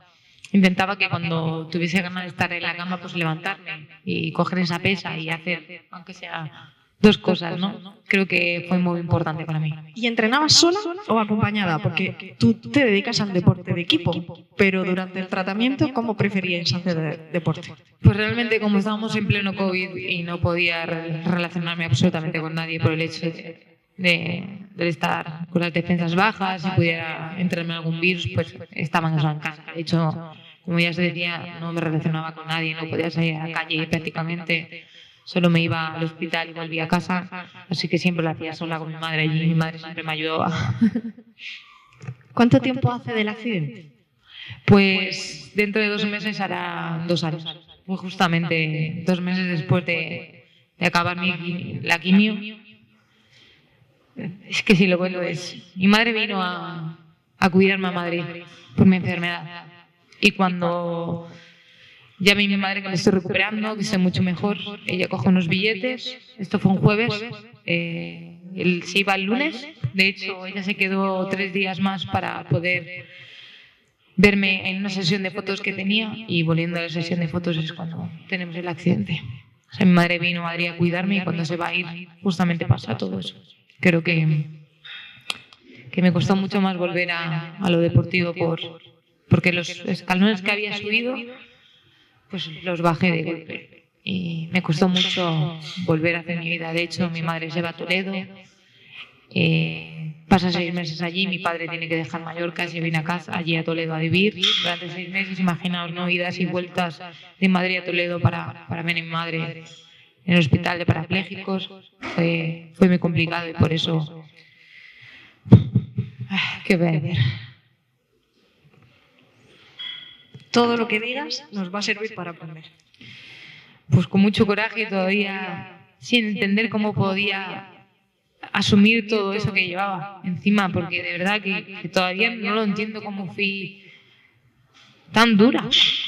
No entiendo cómo pude superar todo lo de mi madre. No lo entiendo, porque recuerdo que acababa de entrenar y me iba a Toledo. Iba a Toledo y me volvía a la noche para el día siguiente volver a entrenar y sacar fuerzas de verdad donde no tenía, porque no las tenía. No tenía fuerza. Y ibas en bucle, porque al final acababas de terminar el tratamiento. Y me pasa a mi madre que es el doble de peor. No, me encantaría deciros, no, es que pensaba, no sé en qué pensaba. Yo creo que el ser humano tiene eso, ¿no? El gen de superar, de la superación, y lo saqué y no me quedaba otra que sacarlo, pero no pensaba en lo positivo. ¿Qué positivo tenía? Recuerdo que me iba al hospital de Madrid a ver a mi madre, que estaba en la UCI. Y tengo lagunas de estar en el hospital y no darme cuenta de lo que pasaba. Y mi madre solo estaba en una camilla respirando durante casi un mes y darme cuenta de que mi cabeza no daba. Yo no pensaba, no podía pensar en nada. Era como, Virginia, ¿qué pasa? ¿Qué está pasando? De hecho, cuando tenemos el accidente, hasta las 2 semanas a mí no me entran los dolores, no me entran los morados que tenía, las heridas que tenía, no me dolían. Pero a las 2 semanas me entró un dolor enorme, una ciática que no podía mover la pierna. Fue horrible. No fui consciente de nada hasta que meses después me di cuenta de todo lo que estaba viviendo y ahí fue cuando caí en picado, cuando tuve que pedir ayuda al psicólogo, cuando tenía que pedir ayuda a todo el mundo y darme cuenta de que tenía que llorar.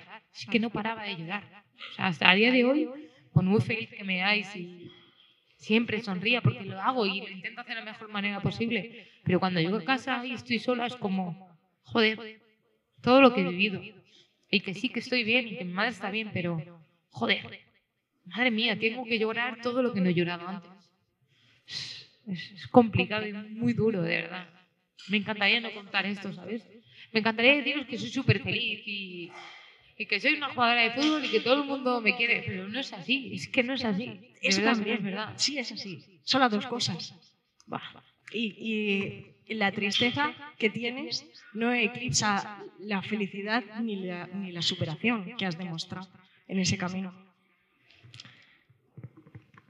Pero te humaniza y te agradecemos todos que lo compartas con nosotros. Porque no se aprende en zapato ajeno. Pero sí que es cierto que cuando vas a tropezar o cuando has tropezado, entonces te acuerdas de lo que te ha contado zapato ajeno. Así que gracias. Gracias a vosotras, por favor, y no llores que lloro. Yo también lloro, sí. Fernando, no sé dónde está Fernando. Fernando, tú me dijiste, tira de la emoción, pero creo que nos hemos pasado. Nos hemos pasado. Hemos venido a hablar de gestión del cambio y de deporte. ¿Hablamos de eso? Va. Te va a hacer en una prueba. ¿Quieres? Ten.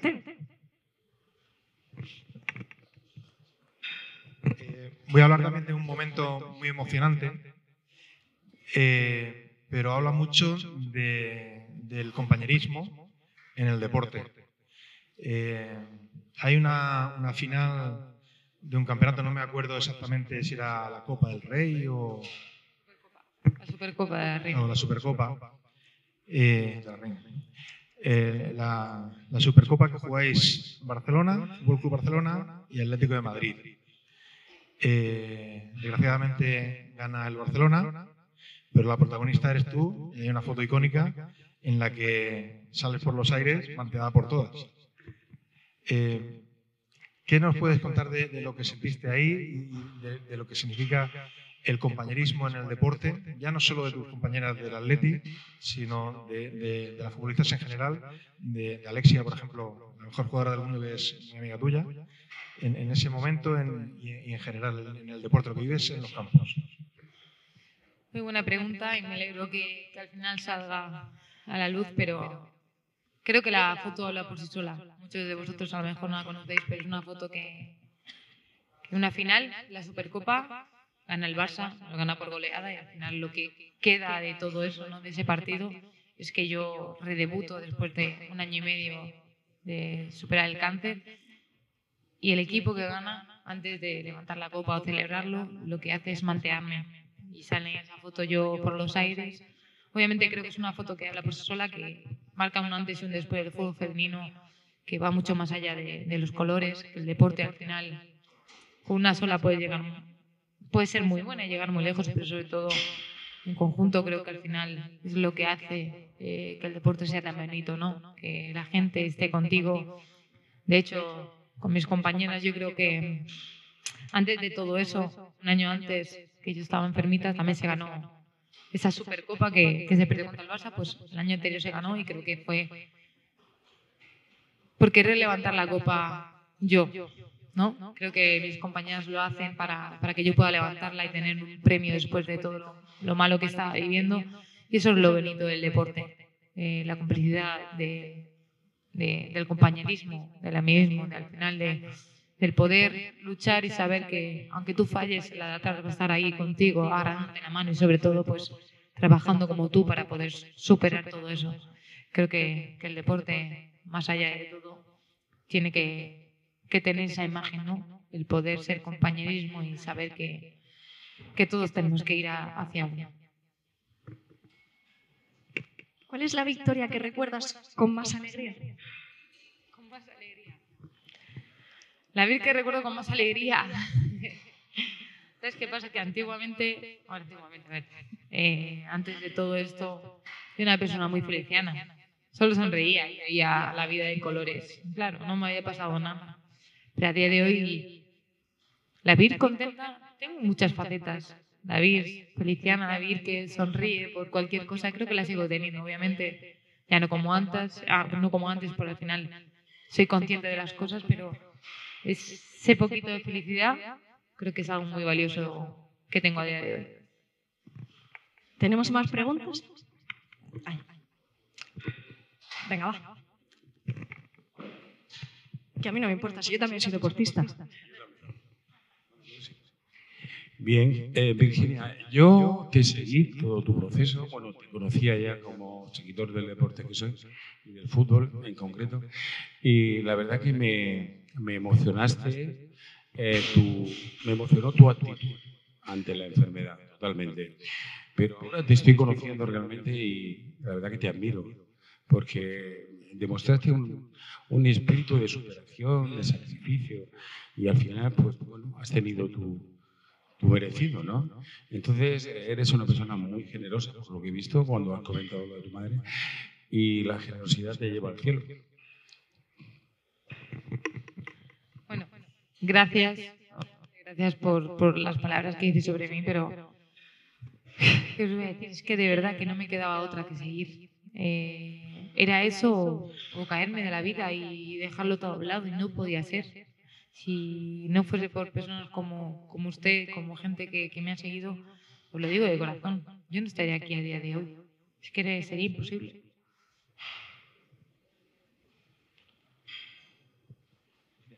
Primero, darte las gracias por el ejemplo que eres para las chicas, para nosotros también, y preguntarte por el futuro. Hablamos de futuro, imagino que el deporte estará ligado ahí, entrenadora, ¿qué vas a hacer? A ver, me encanta la... Hay que hablar de futuro. Sí, claro, por supuesto. Sí, es verdad que a día de hoy, obviamente, ya cumplo 28 años, que sí, que soy joven todavía. Pero es verdad que ya me planteo el día de mañana que puedo trabajar, ¿no? Obviamente siempre estoy ligada al deporte, quiero fomentar el fútbol femenino, por supuesto. A día de hoy estoy estudiando para... directora deportiva de un club. Obviamente me gustaría siempre estar vinculada al fútbol femenino, que al final es lo que he vivido desde pequeñita, pero ojalá deseo y espero que todavía me queden unos años de fútbol, sobre todo para demostrar que obviamente es complicado después de lo que he vivido. Obviamente me está costando mucho volver, pero bueno, es verdad que cada día voy mejor y demostrar que todavía sigo teniendo fútbol, ¿no? No te quería retirar, lo que quería era pensar en el futuro por el ejemplo que puedes dar desde el banquillo incluso, ¿no? Ya, muchas gracias. Sí, tienes toda razón, que no quería hablar de eso ni mucho menos, pero sí, obviamente quiero fomentar el fútbol femenino a tope, claro que sí.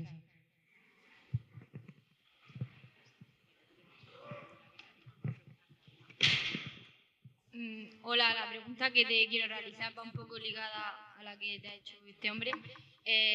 Me gustaría saber si a raíz de lo que has vivido y todo lo que has sufrido, deportivamente tienes alguna meta a corto plazo. No te he escuchado.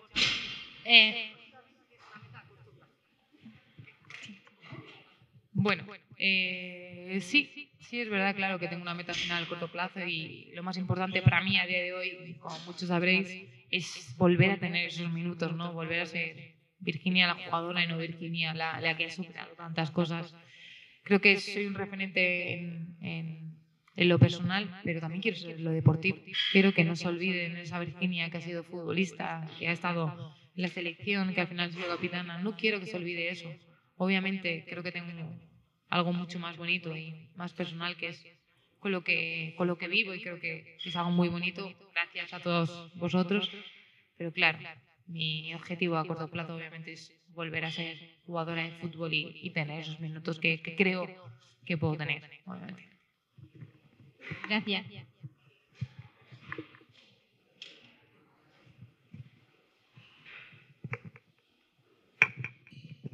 Yo creo que nos has contado, no sé si lo que tenías previsto o un poco más. No lo tenía previsto, no quería llorar tampoco, pero ya os he dicho que la Virginia ha cambiado. Antes no era llorona, a día de hoy me emociono con cualquier cosa. Pero llorar es sano y esto une, relaja los cuerpos y, como decía yo, que nos humaniza, que todos lloramos. Y si no lloráis, practicad, que sienta muy bien de vez en cuando. Objetivos a corto plazo, recuperar esos minutos. Totalmente. Creo que no puedo pensar mucho más allá. A día de hoy he vivido cosas muy malas, he superado cosas extremas y creo que pasito a pasito y tengo que pensar en eso, ¿no? El volver a recuperar esos minutos para volver a jugar. Claro que sí. ¿Cuánto entrenas todos los días? ¿O no? Todos los días. ¿Cuánto?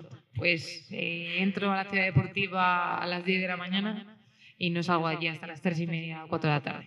Imaginaos. Hoy has hecho pellas, hoy hemos conseguido que te dejen salir. No, y es verdad que hoy es verdad que tenemos libres, los martes solemos tener libres, pero aún así, si no juego, obviamente que a día de hoy estoy jugando mucho, los días libres por la mañana intento ir al gimnasio para poder coger esos kilitos que aún me quedan. Claro que sí. ¿Quieres apuntar algo más? No, por mí creo que está todo dicho. Obviamente, daros las gracias por estar aquí, por escucharme y sobre todo por haberme ayudado tanto en estos momentos tan delicados, de verdad. Gracias. Gracias a ti. Nadie se arrepiente de ser valiente, lo voy a recordar, aunque no tengamos un ejemplar.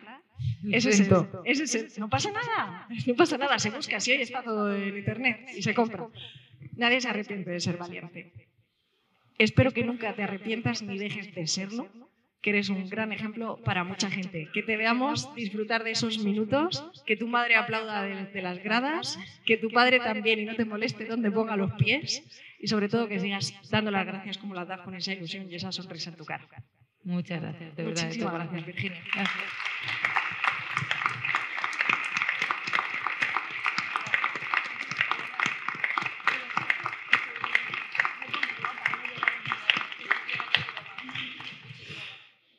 No sé si nos hemos dejado muchas cosas seguramente también que nos gustaría compartir, pero Virginia también además ahora mismo va de vuelta. Sí. Llego a las 12 de la noche, a las 10 vuelvo a entrenar. Así que no hay excusas para seguir poniéndonos fuertes, hay que seguir entrenando todos los días y Virginia hace buena gala de ello. Muchísimas gracias. A vosotros, de verdad, gracias.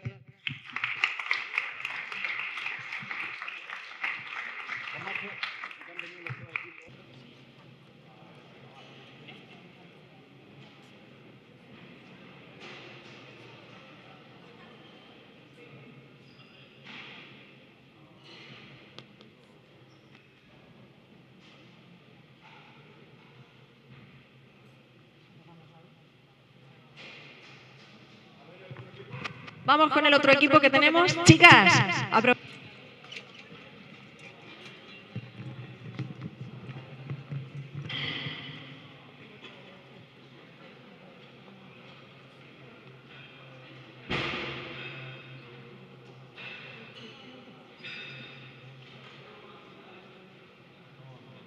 es el momento también de, bueno, si alguien ha traído pues camisetas, que creo que sí. Alguna agenda, alguna camiseta, algo que queráis que Virginia os firme, pues este es el momento, ¿vale? No sé si hay alguien por ahí que está buscando una firma de recuerdo. Y nosotros vamos a seguir. Como os decía, tenemos un diálogo deportivo previsto y tenemos a David Cal con nosotros también. David, yo sé que me voy a aprovechar de esta situación porque te tengo para mí sola, así que te voy a pedir que me acompañes. Seguramente Sonia está llegando, así que yo voy a ponerme aquí con David y vamos a aprovechar estos minutos que tenemos. Y te voy a preguntar así con sinceridad. Bueno, a David Cal yo creo que prácticamente todo el mundo lo conoce, ¿verdad? ¿Cuántas medallas tienes en tu poder?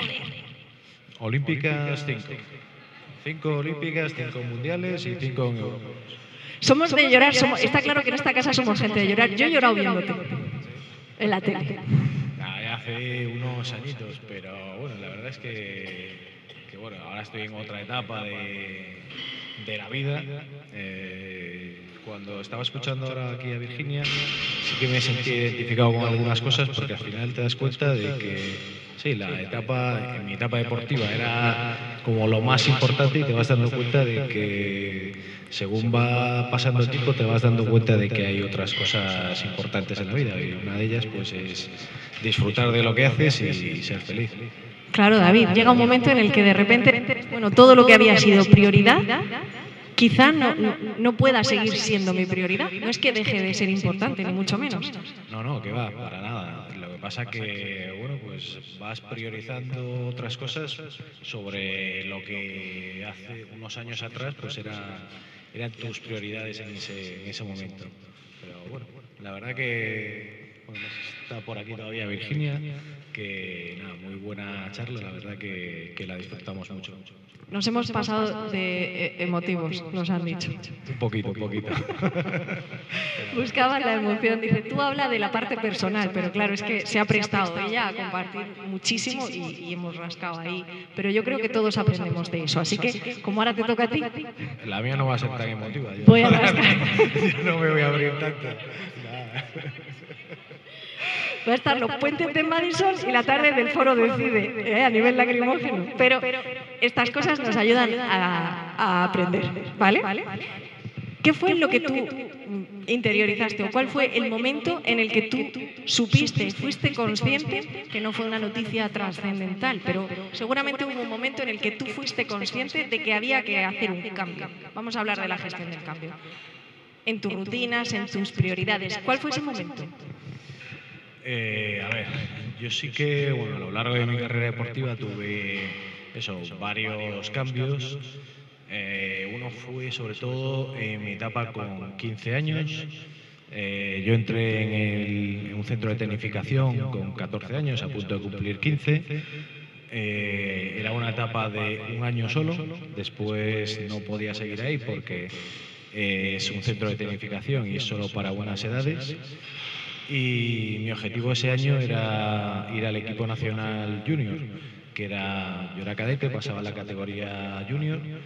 Y bueno, recuerdo que ese año entrené muchísimo, quedé campeón de España 2 veces, gané una Copa España y en otra Copa España quedé tercero, y yo pensé que me iban a llevar al equipo nacional y no me llevaron. Entonces exacto. Hay un momento ahí que te replanteas todo, porque como yo no podía continuar en el centro de tecnificación, mi alternativa era irme a casa, continuar o dejar el deporte, porque ya no tenía más evolución que eso. Y tenías solo 14 años, 15. 15 años. Entonces, unos días después de eso, que era mi entrenador, que fue entrenador hasta que me retiré, habló con el presidente de la Federación Gallega de Piragüismo y bueno, hicieron una excepción conmigo y con algún deportista más que también se había quedado en una situación parecida a la mía, que nos iban a perder seguramente deportivamente porque no había opción de mejorar desde casa, lo mismo que en un centro de tecnificación, y finalmente pues nos quedamos en Pontevedra, que era donde estaba. Y bueno, ahí no hubo mucho cambio, pero ahora entro con lo del cambio. Pero me has contado una historia preciosa. Sí. Porque el susto no te lo quita nadie. El susto no, pero ahí sí que hubo un momento en que yo me replanteé muchas cosas y durante mi etapa deportiva yo era como muy tranquilo, muy pausado. Eso fue a partir de los 15 años, 15, 16 años, porque hasta ese momento pues yo me ponía nervioso, no dormía los días de antes, estaba súper excitado con la competición y hay un momento en el que dije, esto no puede seguir así. Con ese susto aprendí otro tipo de cosas que no me había dado cuenta antes. Y yo, como mi objetivo en esa etapa era ir al equipo nacional, yo no sabía ni competir. Yo salía lo más rápido posible, intentaba llegar lo más pronto posible. Entonces, a partir de esa etapa sí que empecé a disfrutar muchísimo más de la competición, pues a lo mejor no tienes que salir el primero para ganar, intentas hacer otro tipo de estrategias para competir. Y con el tema de los nervios sí que me di cuenta de detalles. El momento en que más nervioso te pones en mi deporte es justo cuando entras en el cajón de salida, en la línea de salida. Entonces, pues yo ahí empecé a modificar cosas y dije, bueno, pues cuanto menos tiempo me ponga en la línea de salida, menos tiempo voy a estar nervioso. Entonces, los jueces llamaban a la línea de salida y yo no me ponía. Estaba todo el mundo colocado y yo me esperaba hasta que me dieran el último aviso, me colocaba y ya salía así. Esa era una estrategia que tú solo fuiste improvisando para decir, bueno, ¿cómo supero yo este momento de tensión? Exacto. Al final son cosas pues sencillas. Pues a mí nadie me dijo, oye, pues ponte el último, ponte no sé qué. Otra cosa que sí que me ayudó bastante es a seguir rutinas en competición, sobre todo, porque muchas veces los deportistas tienen unas rutinas entrenando y llega la competición y las alteran completamente. Ya sea porque al final tú no tienes todo... En competición estás en otro sitio, no tienes los mismos medios, las mismas cosas. Entonces yo hacía pues rutinas. Si desayunaba todos los días una tostada con un zumo de naranja... ¿Qué desayuna el campeón olímpico que más hemos aplaudido en el país? Cuéntanoslo, que lo sepamos. Pues yo desayunaba muy poquito porque yo por las mañanas me levanto sin apetito. Ahí está mi fallo, como todo. Pero en realidad es todo lo contrario. Yo creo que hay que desayunar fuerte, que es lo que dicen los especialistas, y cenar poco. Yo hacía justo lo contrario. Pues me levantaba sin hambre y no había forma de consumir. Bueno, te he cortado. Me estabas contando que mantenías ciertas rutinas. Perdón. Sí, ciertas rutinas de levantarte a la misma hora a la que te vas a levantar cuando compites. Ya lo vas viendo con tiempo antes de la competición. En la competición siempre seguía una rutina de calentamiento, de llegar a la pista donde se compite, salir a tocar un poquito de agua, soltarte, después salía del agua, se llevaba la piragua, la preparaba, hacía ejercicios de movilidad fuera en tierra y 15 minutos, 20 minutos antes de competir volvía y ya hacía otro tipo de calentamiento un poquito más intenso. Yo creo que, fíjate, llegué a dominar tanto eso que en mi última etapa como deportista tuve que deshacer todo eso porque llegaba demasiado tranquilo a la competición, demasiado relajado. Y entonces empecé a alterarlo para estar un poquito más tenso, ya que llegaba como si me levantara de cama y venga, pues vamos a hacer algo. Exacto, o sea, para disparar la adrenalina tuviste que dejar de hacer esas rutinas, pero fíjate que eso lo podemos utilizar en cualquiera de los sectores en los que nos movamos en nuestra rutina. No sé si a día de hoy sigues utilizando esos recursos para que a lo mejor te generen... No, por ejemplo, esto sí que me genera estrés, pero... Soy yo, espera. No, pero sobre todo el momento previo, porque como es algo que yo no hago en mi día a día, que no domino tanto, pues al final es algo extraño, por decirlo así, porque yo cuando competía pues me dedicaba a hacer eso todos los días, entonces no puedes estar nervioso con algo que dominas.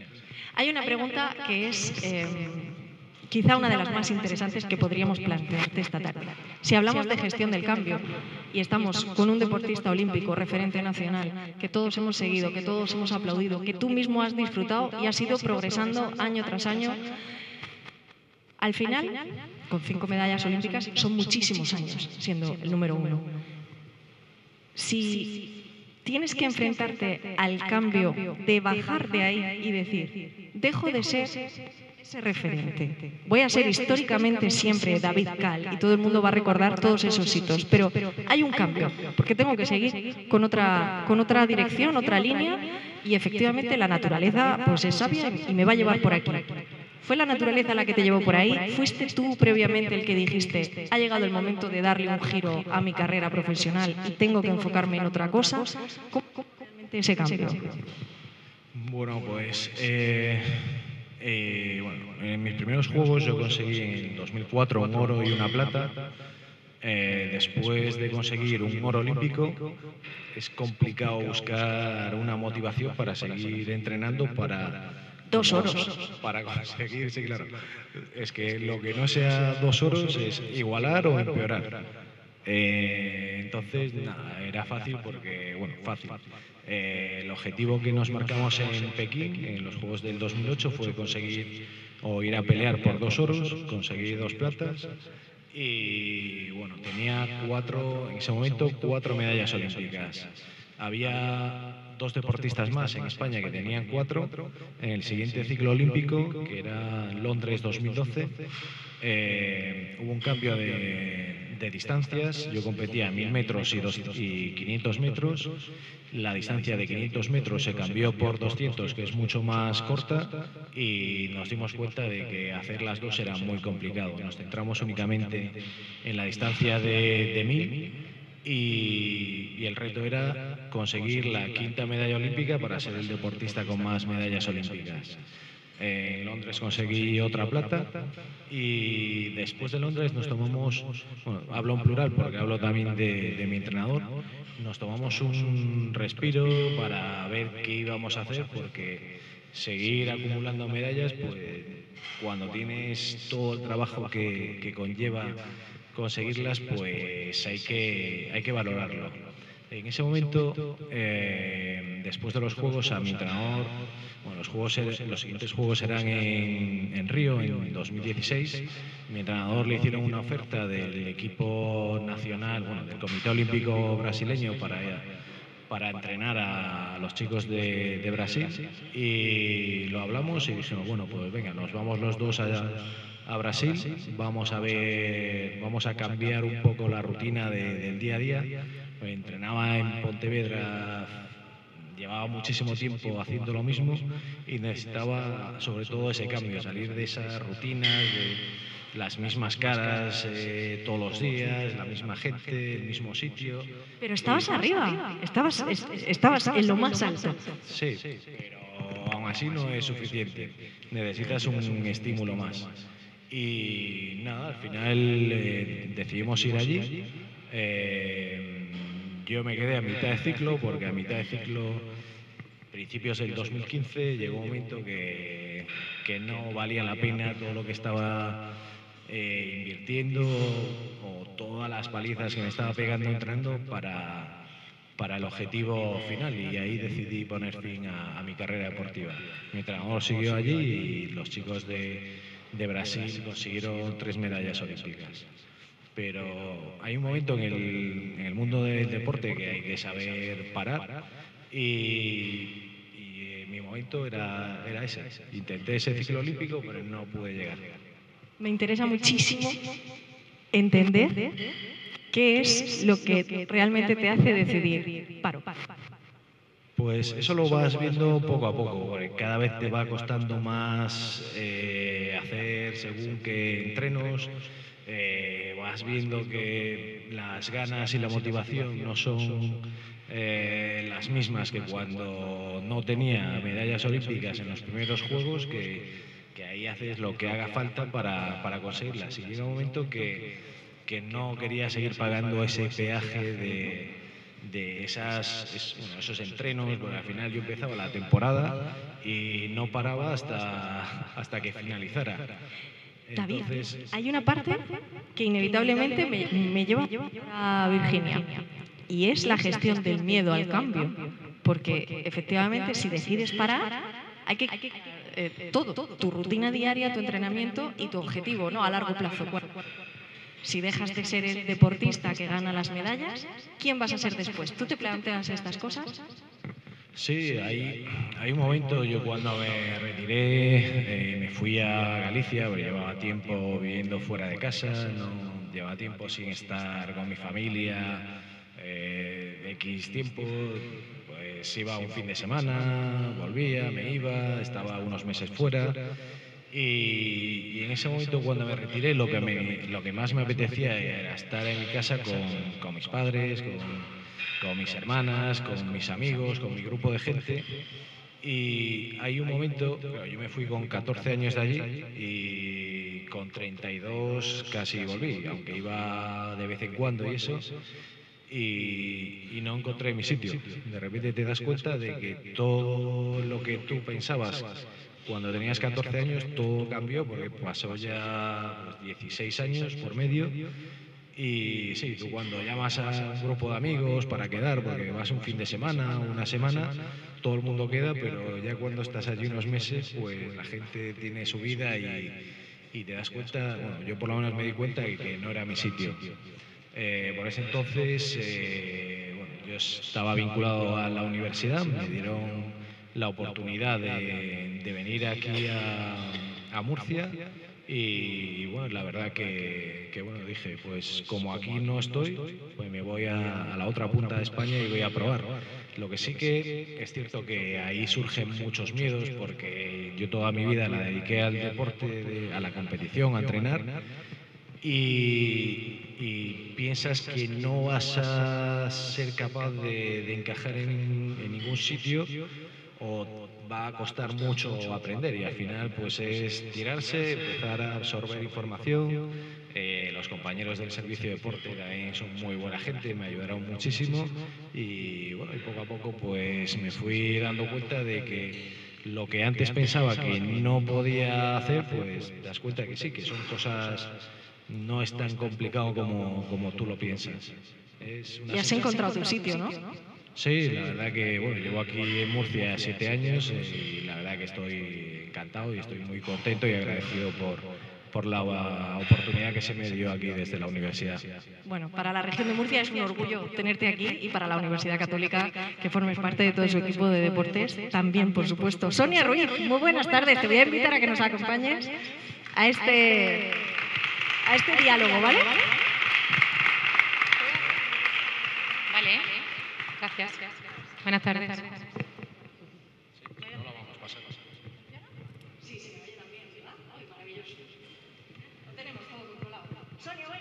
Buenas tardes, Azucena. Espero que hayas venido llorada de casa. Sí.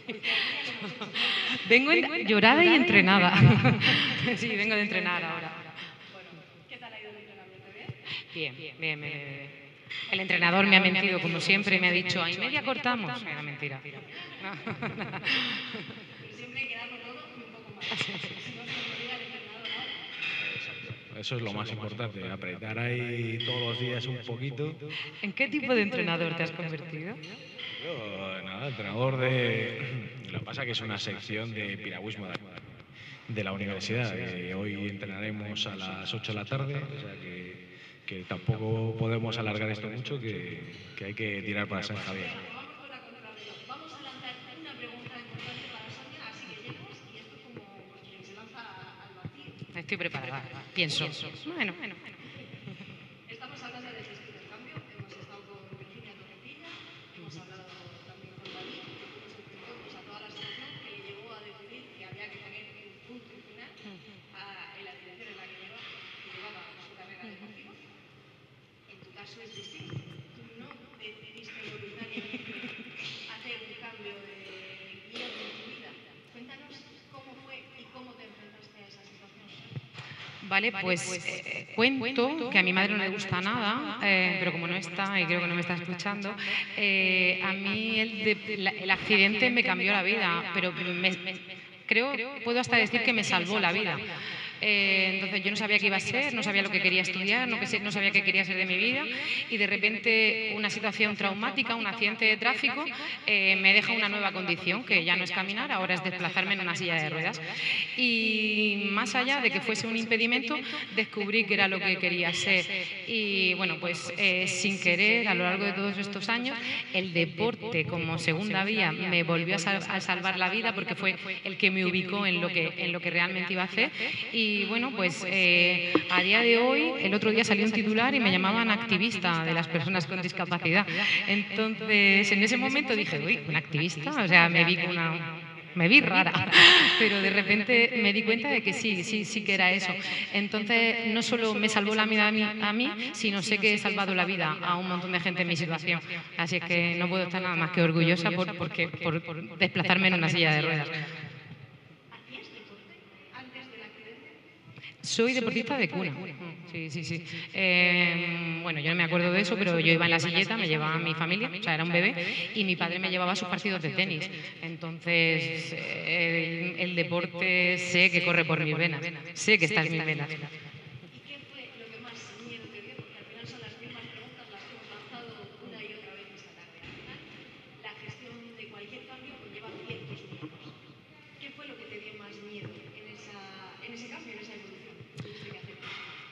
Vale, no sabría decirte qué fue lo que me dio más miedo, sé decirte qué es lo que me da más miedo, es el final. Es ver, es ver que se acerca el final de mi carrera deportiva. Gracias a que se acerca ese final, he conseguido engranar con amigos que tengo aquí, por suerte Vía Asesores, La Caixa, UCAM, son parte de mi familia y de mi locura, aunque David algunas veces no me conteste el teléfono. Sí, seguramente. Es horario laboral, pero bueno.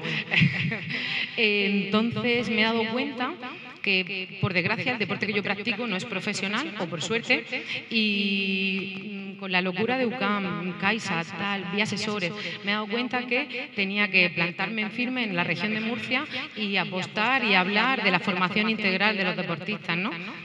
¿Qué pasa cuando llega el final? Yo tenía pánico a ese final y ahora lo veo y pienso, joder, o sea, disculpar el taco, no pasa nada, el final está ahí y encima estoy trabajando para que los deportistas que vienen detrás mías no tengan miedo a ese final. Entonces creo que por ahí va.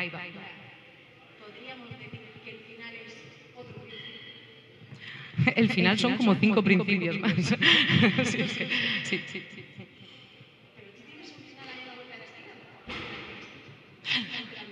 Pues sinceramente prometí a mi familia, prometí en falso, claramente que en Tokio 2020 me retiraba. Se pospuso a Tokio 2021. Y digo, pues si es que en 2024 ya está ahí, son 3 añitos, yo creo que puedo aguantar.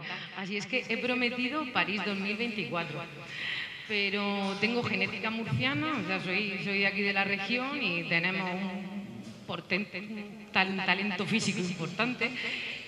Y no me lesiono, entonces pues si pasa 2024 y puedo aguantar al europeo del 25, seguramente ya me llaman la abuela del BSR, así es que la señora. ¿Eres la más mayor del equipo, no? Sí. Os voy a pedir que me digáis un valor que el deporte creáis que os ha dado para enfrentaros a los cambios difíciles. Cambios hay todos los días, pero a los cambios difíciles, ¿cuál es ese valor que os ha aportado el deporte? La constancia, por ejemplo, por lo menos en mi deporte, para llegar a conseguir algo tienes que ser constante todos los días, ir entrenando, ir como las hormiguitas, poquito a poco, ir recogiendo para al final llegar a tu objetivo. Sí, iría un poco en la línea de lo que dice David, superar las frustraciones, ¿no? O sea, porque al final es una frustración tras otra, no consigues objetivos, pierdes partidos, pierdes carreras, bla, y te tienes que reponer para el día siguiente estar bien.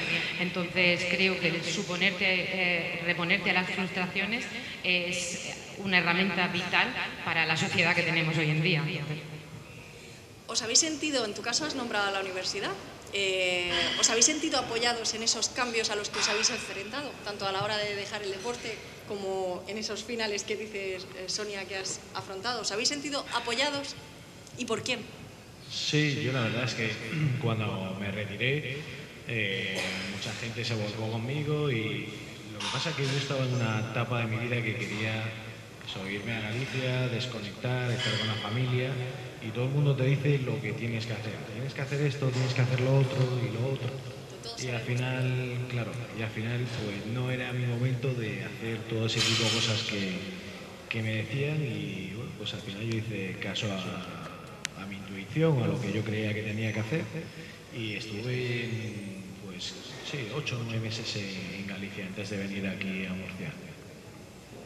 Yo he de decir que llegué, me reuní con Pablo, creo que con Pablo Rossi, que fue la primera persona de UCAM con la que yo me reuní, le presenté un proyecto que yo pensaba que era brutal y me dijo, tranquila, puse el proyecto en marcha sin ese apoyo y meses después me dijo, tu proyecto es bueno, me uno a él. Y la verdad encantada porque son parte del engranaje ese perfecto en el que está en mi cabeza, de esa formación integral del deportista y sobre todo del deportista con discapacidad, porque al final la discapacidad muchas veces la desidia hace que abandones los estudios, que no tengas ese ansia por trabajar o que la sociedad es tan complicada muchas veces para la discapacidad que decidan no hacerlo, ¿no? Entonces, en ese engranaje perfecto de esa formación integral que está en mi cabeza, UCAM es un valor hiper importante dentro de él porque la formación académica es imprescindible, me da igual el tipo de nivel de formación académica que tengas, pero siempre va a ser bueno para tu futuro. Voy a abrir una ronda de preguntas, no sé si hay alguna. Sí, aquí tenemos.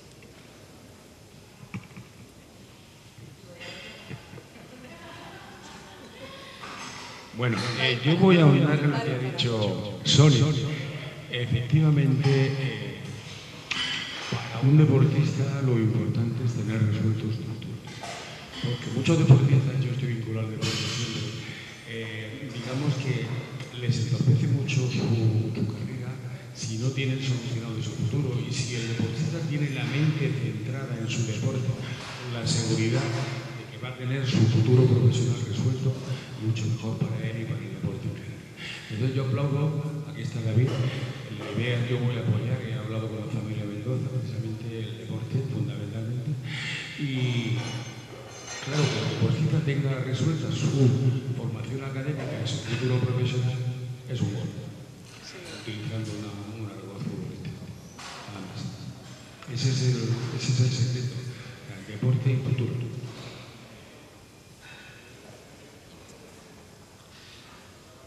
¿Tenéis alguna otra pregunta? Pues, David, Sonia, yo sé que has llegado corriendo. Disculpa, de verdad. Corriendo. Llevamos una tarde intensa de emociones, creo que hemos aprendido cosas, creo que nos vamos con mensajes importantes sobre los que reflexionar en nuestro día a día, sobre todo serán cosas que hemos escuchado, que están guardadas por alguna parte de nuestra cabeza y de las que nos acordaremos cuando tengamos que enfrentarnos a esos cambios. ¿Vale? ¿Queréis anotar algo más, David?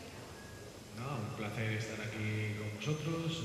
La verdad es que bueno, no sé si os habrá gustado esta charla, ¿no? A mí la anterior sí que me gustó mucho. Al final son charlas que ayudan, que motivan a la gente y creo que sobre todo ayudan mucho a ver el valor humano de los deportistas, porque algunas veces los vemos en la televisión, los vemos, parecen como muy inalcanzables y al final son gente común que tiene sus problemas, que tiene sus cosas igual que todo el mundo y bueno, pues ver a Virginia cómo se abría hoy, la verdad que fue todo un placer. Ha sido una maravilla, sin duda. Sois humanos, se lo he dicho a ella un par de veces y es cierto que es de agradecer que compartáis con todos nosotros vuestras experiencias. Sonia. Bueno, yo así un par de reflexiones. Llevo un tiempo queriendo separar lo social, ¿no? Creo que esta vez más por la discapacidad, pero venía haciendo una reflexión en el coche, muy rápida que venía, para no llegar tarde. Siempre he querido separar la parte social del deporte y viniendo hacia acá me he dado cuenta que no hay que separar esa parte social del deporte. Es cierto que quizá ahora mismo me estoy tirando piedra en mi propio tejado, ¿no? Porque discapacidad, perdón. O sea, la gente cuando le digo, soy deportista profesional, juego al baloncesto en silla, o sea, y se imaginan que me van empujando por la calle, por la pista y por todos sitios. Pero el deporte es una herramienta hipersocial y que tenemos que potenciar desde ese punto, o sea, incluso el deporte profesional. O sea, ¿cuántos casos hay de deportistas que estaban en situaciones económicas precarias o en barrios conflictivos, que su futuro hubiera sido pues estar en la droga o ser pobre, o no sé, y esa parte social del deporte ha hecho que ahora sean deportistas millonarios, ojalá hubiera sido nuestro caso, ¿verdad? Y entonces creo que no, y me gustaba esa reflexión y no quería irme de aquí sin decirla. Querría saludar también, ya que está por aquí Consuelo, que me parece una pedazo de deportista, y al resto de sus compañeros, disculpad, no os conozco, y un abrazo a mi otra familia, Olga, Pepe, UCAM y Fernando, que no sé por dónde andará. Fernando, ahí está. Y nada, pues que juntos somos más fuertes y que el deporte salva la vida. Así es que vamos a por ello, ¿no? Sonia y David, muchísimas gracias a los dos. Sonia, yo recuerdo un proyecto chulísimo que había ahí para contar historias que algún día saldrá. Y también cambiará muchas mentes.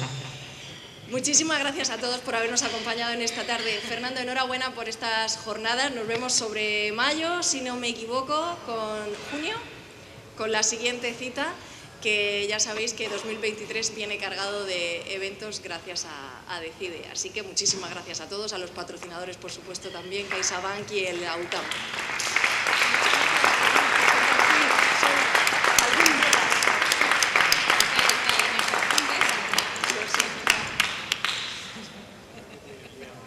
No te llamas así, es que no era para. Qué guay sería.